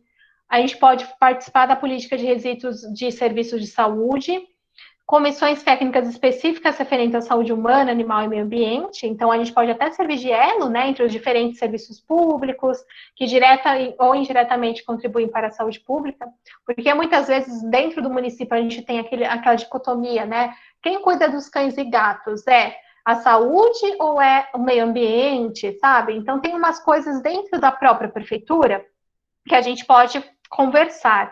E aqui, essas falas, essas contribuições do médico para o SUS, você pode estar ou não concursado, né? Porque tem também essa interface da participação social, política, e também da interface eu, como médico veterinária na clínica, ou trabalhando para a criação, fazendo o meu controle de resíduos, sendo responsável técnica, trabalhando para isso. Eu vou estar ajudando o SUS. E eu vou implementar e aprimorar essa parte técnica científica de projetos e programas na área da saúde humana e animal, sempre visando a prevenção, a promoção e a recuperação da saúde, tá? Então, assim, todo mundo fez aquela polêmica, médico veterinário na saúde, sim, e quando vem pandemias, né, a gente foi convocado, afinal, a gente, desde aquela resolução que eu mostrei para vocês, de 97, a gente é considerado médico veterinário da área da saúde, profissional da saúde, e na pandemia a gente foi convocado, aqui é o meu certificado, a gente teve que fazer capacitação para trabalhar no combate do coronavírus, inclusive eram capacitações online, né, a gente fez 3 aulas, videoaulas. A primeira seria mais na UBS, para uma triagem daquele paciente, quem deveria ficar em casa, quem precisava receber um suporte. A segunda era mais para organização, e a terceira era uma capacitação assim, que quem assistia era para médico humano, mas não. Talvez, se você, profissional da saúde, precisasse, você ia fazer, que é justamente essa questão de UTI, intubação. Aí muitas piadinhas surgiram na internet, mas pensem, não só a gente estaria lá na linha de frente, a gente poderia estar no planejamento, igual que eu conheço colegas que estão no Ministério trabalhando no planejamento, estão na Secretaria do Estado trabalhando no planejamento para combater a Covid, estão calculando aquelas curvas para combater. Então, eu acho que esse certificado representa muito bem que o médico veterinário é, sim, profissional da saúde e pode combater pandemias, e quando o bicho pega, se acontecesse como tem muitos profissionais ficando doentes, era capaz da gente ser, sim, chamado para atender lá dentro, né, na linha de frente, né? Inclusive em situações de guerra, médico veterinário é convocado para atender população humana. Então, assim, olha a nossa profissão como que é ampla. E eu quero fechar falando que, independente da área de atuação, aqui na parte de cima, trabalhando em ONGs, né, com atendimento de pequenos, aqui embaixo, trabalhando no laboratório, com a clínica de pequenos. Gente, essa clínica, ó, esse filhotinho que tem um dono que é uma criança, o quanto que eu posso conversar sobre guarda responsável, sobre bem-estar animal, sobre prevenção de doenças. Essa foto aqui com as meninas, que a gente estava numa casa de acolhimento de mulheres vítimas de violência doméstica. Aqui, também no projeto Rondon, conversando com idosos sobre a zona rural onde eles moravam, a história, conhecendo a história, falando sobre a saúde deles, o que eles consumiam, alimentação. Seja na área de cirurgia, seja na área de silvestres, que a gente tem um brilhante papel, não só na clínica e cirurgia de silvestres, mas principalmente na conservação das espécies, né? Seja na área de grandes, gente. Quanta coisa na produção e na criação animal a gente pode fazer e que vai refletir na cadeia de produção e na saúde humana e também na cadeia econômica do país. Então, independente da área de atuação, o médico veterinário, ele é um agente de transformação social. E eu quero que vocês levem isso para vocês, que vocês podem fazer a diferença no mundo. Porque a gente tem uma saúde e a gente vive num planeta e a gente tem um futuro só. E esse impacto que a gente vai fazer na saúde vai fazer um impacto no planeta e nesse nosso futuro. E é assim que eu termino essa palestra, com um horário bem avançado, desculpa, inclusive, falando que cada pessoa equivale a um grão de areia, mas uma multidão é como uma pedra de ouro. Eu fico muito feliz que hoje nós estejamos juntos, porque são grãozinhos de areias espalhados pelo Brasil, né, como a gente viu, que estão se juntando pensando sobre saúde única. E isso não tem preço, isso é realmente um ouro, né? E aqui ficam meus contatos, tá? O meu e-mail, aqui o Instagram profissional, o meu Instagram de divulgação científica é o Portal Saúde Única, meu telefone, fiquem à vontade para entrar em contato, eu respondo, às vezes não tão rápido, porque eu posso estar em consulta, enfim, ou fazendo alguma reunião, mas assim que eu vejo, eu respondo. E aqui um pouco das referências, né? Além da que eu já coloquei lá. E é isso, gente.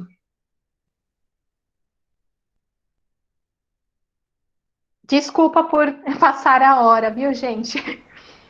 Não passou a hora, não, doutora. O Marcos vai estar entrando falando contigo aí agora. Ele abriu aqui o microfone dele. Tá ótimo. Sem problemas. Gabriel, jogar o slide de apresentação final ou vocês vão fazer a pergunta agora?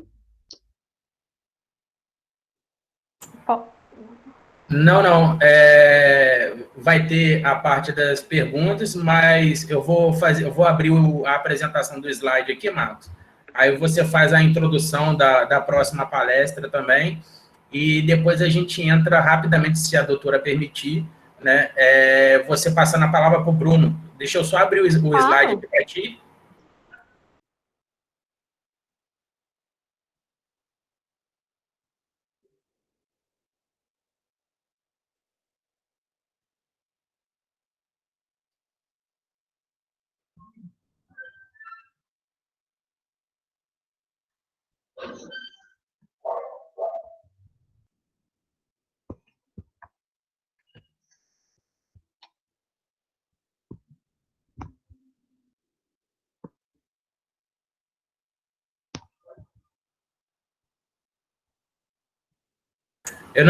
Só vai me indicando que eu tenho que me orientar também, que quando eu coloco no F5, eu também não consigo, igual a doutora, eu também não consigo ver se está aparecendo para vocês e em qual parte do assim. tá ok? Me fala aí, por favor. Tá aparecendo assim, Gabriel. Pode pular o slide, por favor.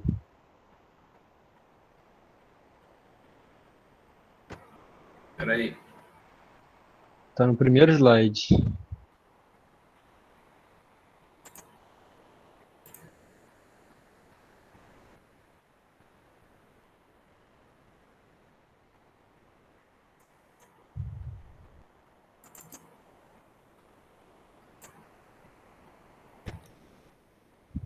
Está chegando primeiro, né?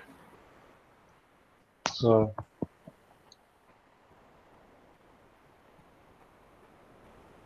Aí que a gente resolve isso rápido.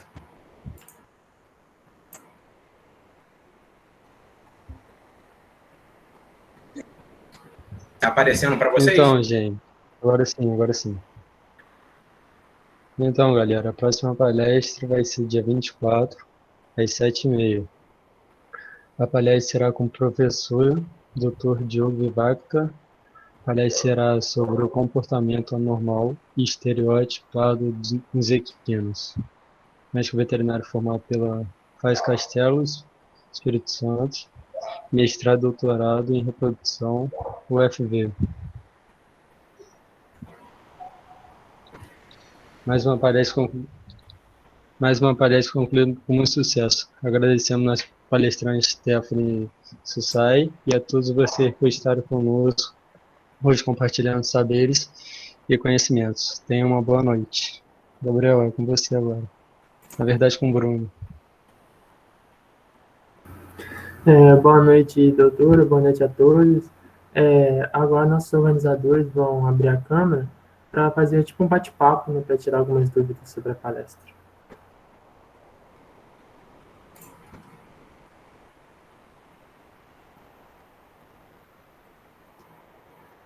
Bruno, a sua câmera está desligada.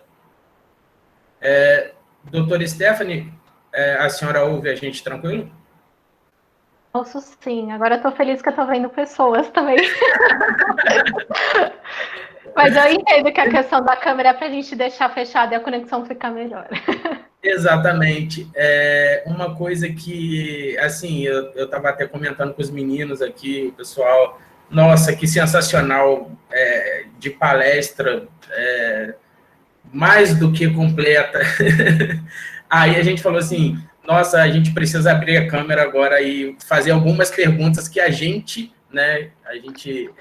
faz parte da organização e gostaria muito, né, de fazer essas perguntas pessoalmente não dá, virtualmente com a câmera ligada, e a gente teria algumas perguntas para poder estar fazendo rapidamente, né, para não tomar muito seu tempo, e tem algumas até interessantes.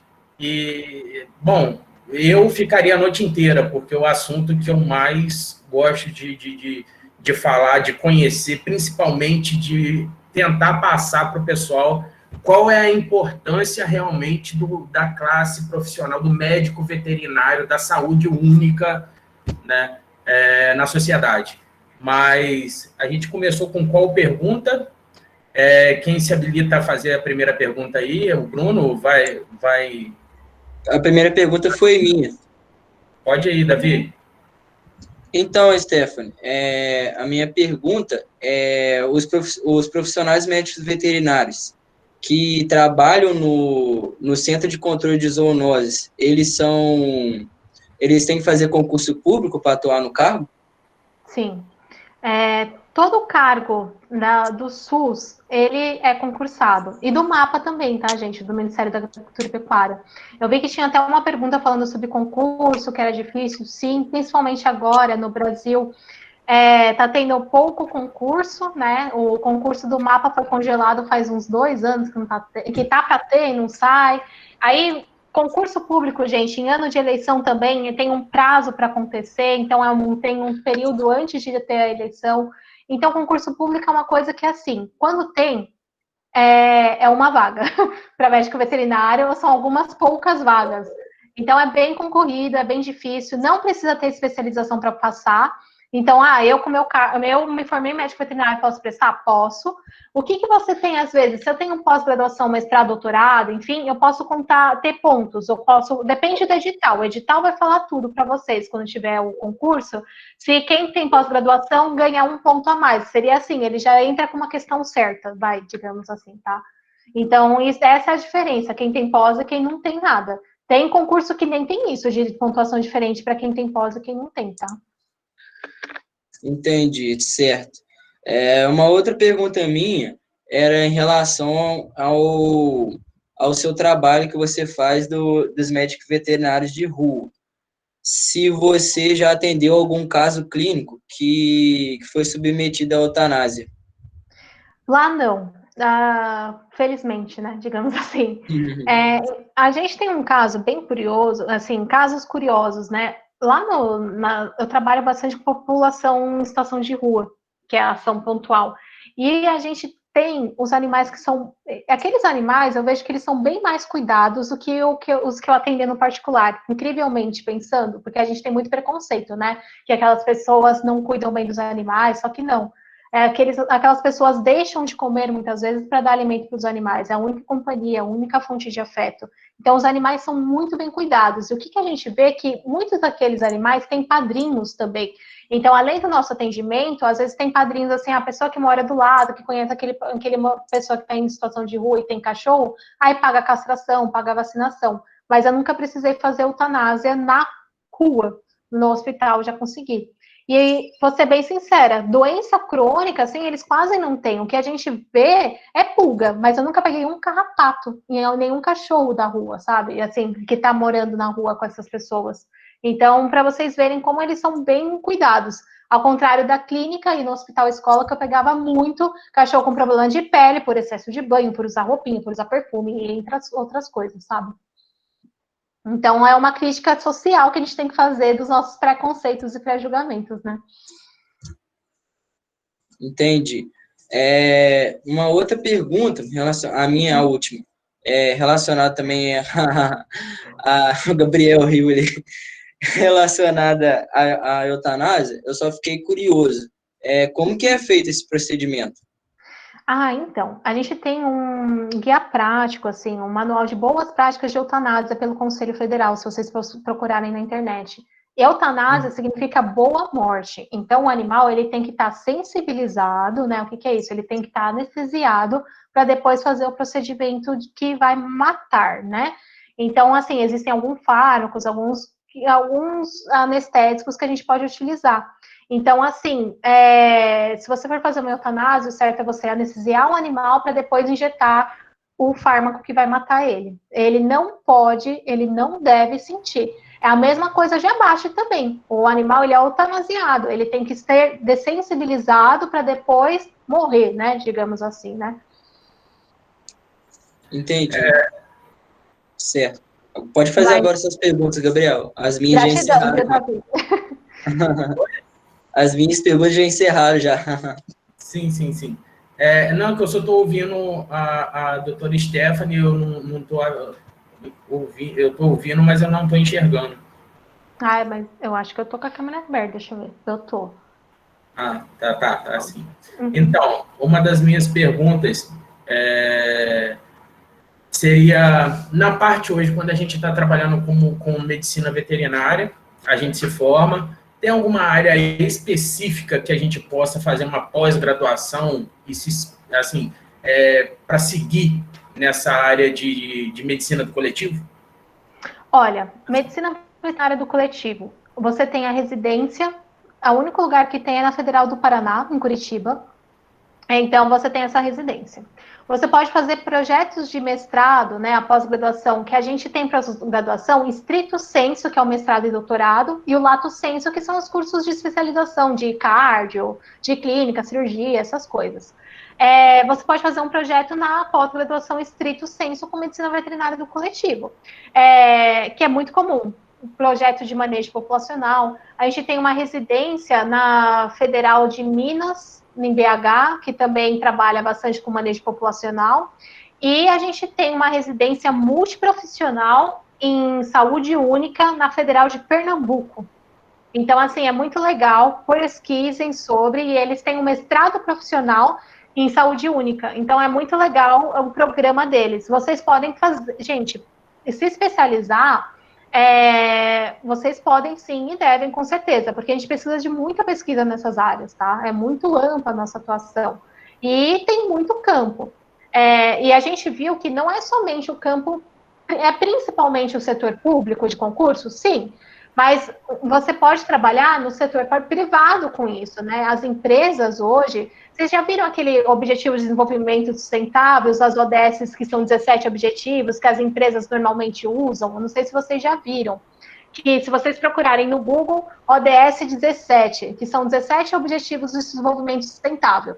Todas as empresas, principalmente as que são, que têm em vários países, elas precisam desenvolver projetos sustentáveis. E eles estão e com responsabilidade social. E eles estão melhorando esses olhares, e você pode, com a sua especialização, tentar uma vaga nessas empresas, por exemplo, sabe? Então, tem vários campos, e mesmo você, na criação de bovinos, na parte de clínica de pequenos, com a sua especialização, por exemplo, eu faço em epidemiologia, vou ser epidemiologista, vou ser. Se eu conseguir um concurso público, eu estou dentro da prefeitura. Enquanto não consigo um concurso público, trabalho comigo lá na clínica, né? E aí, na minha atuação clínica, eu posso orientar minha população, igual comentei com vocês. Hoje, vocês estão me conhecendo, porque o Gabriel, ele ficou fuçando no meu Instagram. E no meu Instagram, eu tento divulgar um pouco do que o médico veterinário faz, além da clínica, porque lá eu consigo cliente, sim, mas eu também consigo conversar e educar a população. Porque daí, quando chega aquela coisa assim, né, do médico veterinário ser nomeado, e tem todo aquele rebu, aí as pessoas ficam todas revoltadas, mas o que o médico veterinário está passando para aquela população? Será que ele fala todas as atuações que a gente pode ter? E quando eu estou trabalhando como epidemiologista, eu me apresento como epidemiologista e médico veterinário, ou eu sou só epidemiologista? Então, são coisas que a gente precisa começar a pensar, porque quando a gente passa na prefeitura, por exemplo, os meus chefes, eles eram todos autoridade sanitária. Eles não tinham cargo de médico veterinário, ou biólogo, ou qualquer outra profissão, farmacêutico, enfim. Eles eram autoridades sanitárias. E aí, às vezes, as pessoas esquecem que é médico veterinário e tem que falar, né? E outra coisa que eu acho que vocês já perceberam, que eu sempre falo, médico veterinário, medicina veterinária. Eu nunca esqueço da parte médica e medicina, porque a gente tem que reafirmar isso para a população. Não na questão assim, eu sou médica, eu vou ser a top, só eu sou a dona da verdade. Não, mas para as pessoas verem que a gente estuda pra caramba e que é uma medicina assim, tá? Exatamente. É uma coisa que a gente sempre debateu no grupo e a gente faz muita questão de sempre estar passando essa informação para todo mundo, que a gente pode, né, que às vezes está seguindo a gente, os participantes, que medicina veterinária é medicina, a gente estuda muito. A gente tem médicos veterinários, não só veterinários, nós temos doutores médicos veterinários. Então, é doutora Stephanie. Então, ainda não. Porque quando eu tiver meu doutorado, a gente vai ser doutor. Mas aí a gente é médico veterinário. A gente precisa, cada vez mais, mostrar o quanto a gente estuda, o quanto a gente precisa para chegar em um determinado nível de instrução, não só para poder estar trabalhando na parte de saúde pública, medicina do coletivo, não é só clinicar, ou como os outros falam, você vai fazer medicina veterinária, você vai fazer veterinária, você vai cuidar de animal. Não, você vai ficar dando banho em animal. Não, é totalmente diferente. Isso a gente precisa muito bater em cima, mostrar que o médico veterinário ele é atuante na parte do núcleo familiar, ele trabalha com essa interdisciplinaridade, isso é muito importante, a gente mostrar até mesmo para a própria instituição, para a própria universidade, para os estudantes, graduandos, que não é somente, né, a gente estudar algumas coisas específicas de uma determinada área, e sim, na verdade, a gente está conseguindo aí ampliar um pouco os horizontes e clarear a mente do pessoal o quanto é importante, né, uma faculdade de medicina veterinária, e a medicina sempre na frente do veterinário, porque é uma medicina, né? Sim, exatamente. E eu acho que essa fala é muito importante, porque um dos principais debates que a gente teve também foi como que é a formação do médico veterinário. O médico veterinário, durante a graduação, tem consciência de todos os lugares que ele pode ocupar? Nem sempre. A graduação, ela tem as disciplinas da área de saúde pública, epidemiologia, mas olha o quanto que é a carga horária dessas disciplinas muito pequenas, e muitas vezes é aquela disciplina chata pra caramba que todo mundo odeia, vamos ser bem sinceros, quem já fez sabe que é chato, porque os professores, eles não conseguem colocar prática, porque é difícil você também ter estágio em setor público, normalmente é só estágio curricular, ou quando é extracurricular, você tem que fazer processo seletivo com concurso. Então, tem várias coisas que que dificultam a pessoa, o graduando, ter essa visão do que é a saúde única, o que é o serviço público, né? E, assim, é muito importante vocês, eu até parabenizo pela atitude de terem criado um grupo de estudos, porque é através desses grupos de estudo, é através de semanas acadêmicas que a gente vai abordar temáticas que a gente não tem na grade, né? Ou tem muito pouco, né? É pouco dada atenção. Tem mais algumas perguntas aqui, que inclusive eu já até abordei outras que eu teria feito, né? Mas é uma fala muito importante, né? Que eu vou te chamar de senhora por respeito. Não eu por falei nada. já para ele que eu me sinto uma pessoa mais idosa no mundo, ele chamando de senhora. Pode chamar de realmente do respeito. Então, eu até estou tentando montar um projeto com relação a essa parte de grade, né, para ver se isso faz uma submissão onde torna-se obrigatório falar com relação da medicina do coletivo, da saúde única no estudo da graduação, né, de medicina veterinária, que eu acho importantíssimo. O nosso grupo ele não existia, né, mas graças a Deus, graças aos meus amigos aqui, a gente junto, a gente conseguiu, a gente iniciou do zero, graças a Deus aí tá funcionando, então é importante isso demais para a gente, né? Sim, eu vejo que a mobilização dos estudantes que faz a faculdade, sabe? Independente dela ser pública ou particular. Eu me formei numa universidade particular, tive acesso a programas públicos, né? Por exemplo, eu me formei com FIES. Na verdade, eu ingressei pelo SISU no Instituto Federal, daí depois eu me transferi, me formei numa universidade privada, e eu tive acesso ao programa do Ciências Sem Fronteiras, que também não existe mais, né, infelizmente. Mas, por exemplo, quando eu fui para fora, estudei toda essa parte de medicina de abrigos, e eu voltei, eu já fazia projeto na USP de extensão. Então, uma das perguntas foi, como que eu posso fazer durante a graduação? Projeto de extensão é muito importante, porque a universidade é baseada no tripé ensino, pesquisa e extensão. Extensão é aquela parte que a comunidade vai ter um retorno da universidade, o aluno vai poder praticar o que ele aprende, e a extensão em veterinária, nossa, tem possibilidades, né, de atendimento. Eu acho que na região de vocês podem fazer extensão tanto nas fazendas, quanto com a própria população da cidade para a educação, ou até mesmo para controle, né, de manejo populacional através de educação e castração. E eu fazia bastante extensão, gostava muito dessa área da medicina do coletivo, e eu ficava muito triste que na minha faculdade ninguém fazia nada, não tinha extensão, não tinha um grupo de estudos. Então foram anos até eu quase me formar, o penúltimo ano para eu sair, aí a gente conseguiu formar o Coletivete, que inclusive o Eric está aqui, que hoje é o estudante que está tocando, né, o grupo, o Coletivete, que é o grupo de estudos em medicina veterinária do coletivo. Então, eu fico muito feliz porque é graças à nossa inquietação como estudante que a gente vai cutucando a universidade.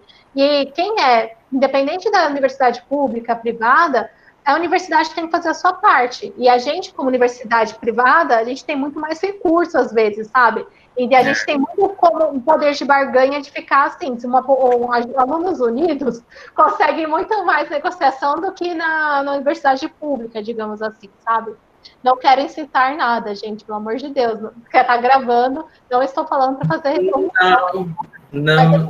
Para cobrar da universidade uma formação que vocês merecem, porque todos vocês, independente do estado, enfim, eu acho que tem um sonho, e quem está na medicina veterinária já é uma pessoa, pelo amor de Deus, ninguém venha me falar, eu estou na veterinária que eu não gosto de gente, porque eu acho que a partir da minha apresentação deu para ver que não é bem assim que funciona, e assim, a gente lida com gente o tempo todo, desde a nossa equipe até o tutor, o proprietário da fazenda, os outros gestores. Então, a gente lida com gente o tempo todo, né? A gente não existe um trabalho nesse mundo que não lida com gente. E a gente precisa usar isso a nosso favor, porque os animais precisam que a gente tenha esse intercâmbio, a gente possa falar pelos animais, pelo bem deles, pelo bem-estar deles, e também pelo bem-estar de toda a população, porque se aquela população humana não está bem, ela vai afetar nosso animal e vai afetar também o ambiente, né? Porque a saúde está conectada, é impossível a gente separar a saúde, né?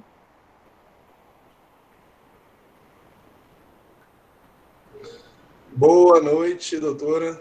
Boa noite. Prazer enorme estar com vocês aqui, tá? Com você, principalmente. Ter esse prazer de conhecer você, né, através do nosso grupo.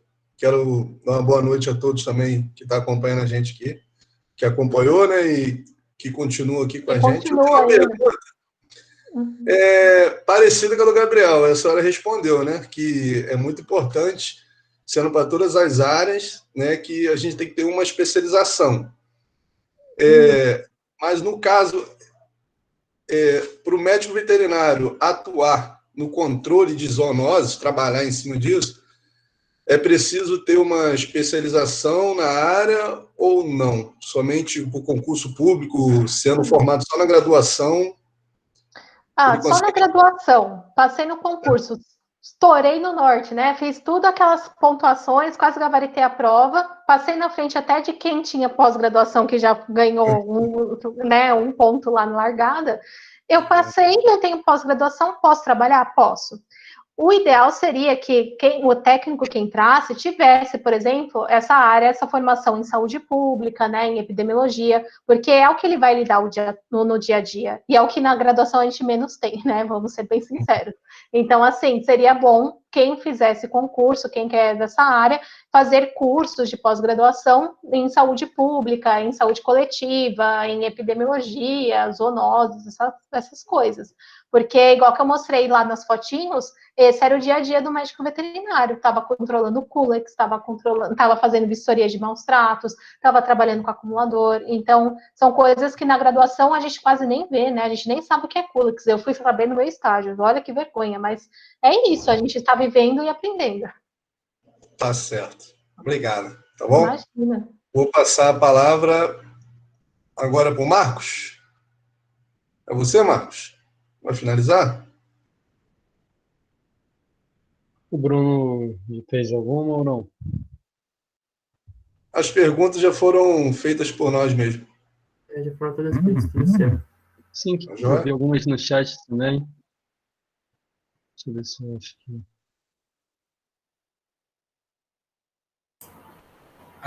As perguntas do chat, nós já conversamos e fizemos essa troca de informação, esse bate-papo, né? Que foram curiosidades que foram surgindo, e eu dei uma verificada aqui pelo chat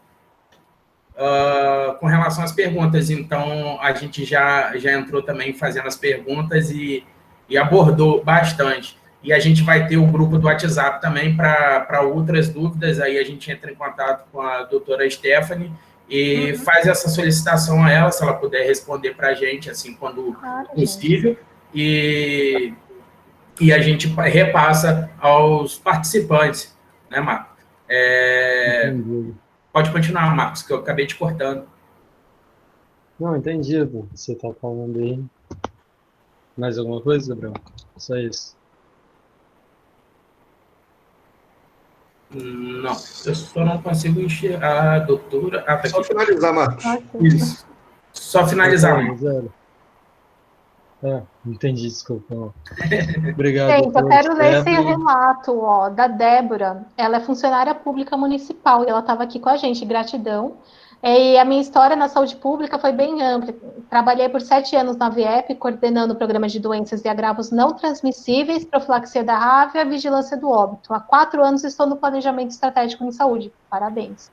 Já me perguntaram se sou enfermeira. Quando falei que era médica veterinária, a pessoa perguntou, médica veterinária e enfermeira? Então, não, gente, médico veterinário pode trabalhar sim, e a Débora é um exemplo de sucesso, que trabalha muito bem, e ela deixou os parabéns. Obrigada. Gente, gratidão.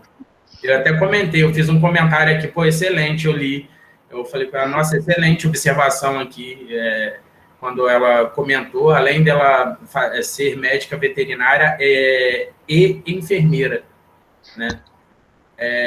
Então, nessas questões, por ela trabalhar em uma área diferente, né? Aí fizeram esse questionamento, se ela era médica veterinária ou se ela era enfermeira. Ela é médica veterinária e enfermeira, porque ela trabalhava numa área que não era de clinicar, ela trabalhou na parte pública e tal. Então, achei bem interessante mesmo, né? Depois eu vou até entrar em contato com a Débora para poder pegar mais informações. E um exemplo, gente, só para acabar também, que médico veterinário, que todo mundo, quem é mais velho conhece, da Grande Família, o Lineu Silva. Ele era médico veterinário. Ele trabalhava na repartição pública, na vigilância. Na E vigilância. assim, as pessoas, quando falam, nossa, Lineu Silva era médico veterinário, só descobriram nas últimas temporadas que ele foi abrir uma clínica veterinária. Mas, enfim.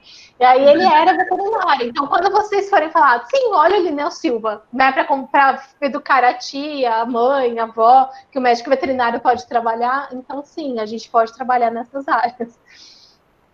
Acho que agora que o pessoal está tendo a noção de quanto é amplo, né, a área de atuação do médico veterinário, né? Isso é muito importante para a gente. Pessoal, tem mais alguma observação?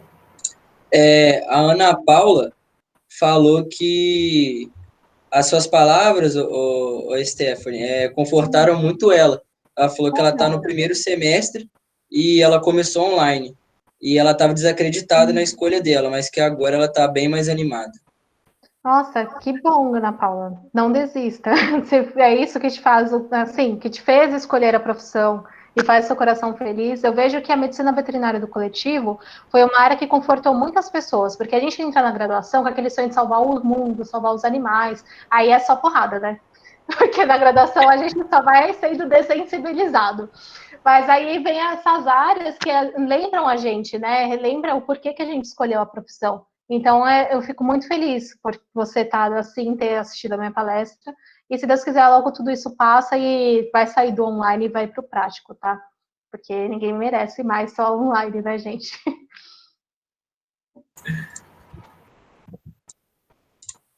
Bom, acho que foi isso aí, Gabriel. Não tem mais nada no chat, não. Não, né? Não.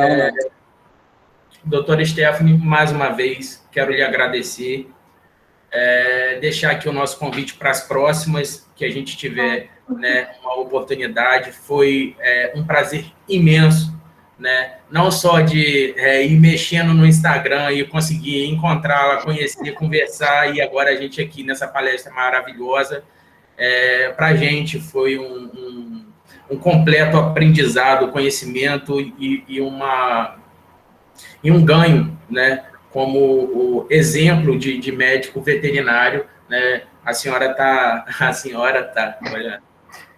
ministrando essa palestra para a gente. Queremos lhe agradecer, né? O Grupo Jesuvete está lhe agradecendo mais uma vez. A gente vai estar sempre te acompanhando com relação aos posts e informações que a senhora tiver, né, lá no Instagram. A gente vai estar compartilhando também. A gente tenta manter sempre esse contato, né, com as pessoas que viram referências para a gente, né, e são aquele grande, né, motivador para que a gente continue a nossa trajetória. Então, dos mais, queremos agradecer também todos os participantes que estiveram com a gente, que estão aqui ainda com a gente, né. Muito obrigado a todos, ao pessoal todinho, né, da equipe Jesuvete aqui, que está de parabéns. Eles são excelentes demais da conta, né. Eu falo com eles mesmo que eu não sei nem expressar aqui para falar que esses meninos, né, e tem as meninas também, que eles são excelentes, né, em tudo que eles fazem, né. Então, deixa aqui bem registrado, porque está gravado, porque eles são feras, eles são fenomenais, e é uma equipe bem entrosada. E, mais uma vez, aí, boa noite a todos os participantes, a senhora, a doutora Stephanie, e ao pessoal do grupo. Muito obrigado mesmo. Obrigada, gente. Gratidão. É uma honra ter sido convidada e estar aqui com vocês, e eu fico à disposição. Obrigado a você, doutora, tá bom? Obrigado a todos da comissão técnica do grupo. Obrigado a todos que participaram conosco. Tá, pessoal? Aguardamos vocês na próxima palestra. Nos vemos lá. Tchau, tchau. Uma boa noite. Tá bom? Boa noite, pessoal. Boa noite, Stephanie. Tchau. Boa noite, Stephanie. Boa noite a todos. Vai lá, Bruno. Boa noite todo mundo. Os meninos os meninos ficam todos sem graça. Muito obrigado, doutora. Gratidão. Qualquer coisa está à disposição, tá bom, Gabriel? Um beijão para vocês. Se cuidem aí, tá? Tá, a senhora também. Tchau, tchau. Boa noite. Tchau, boa noite.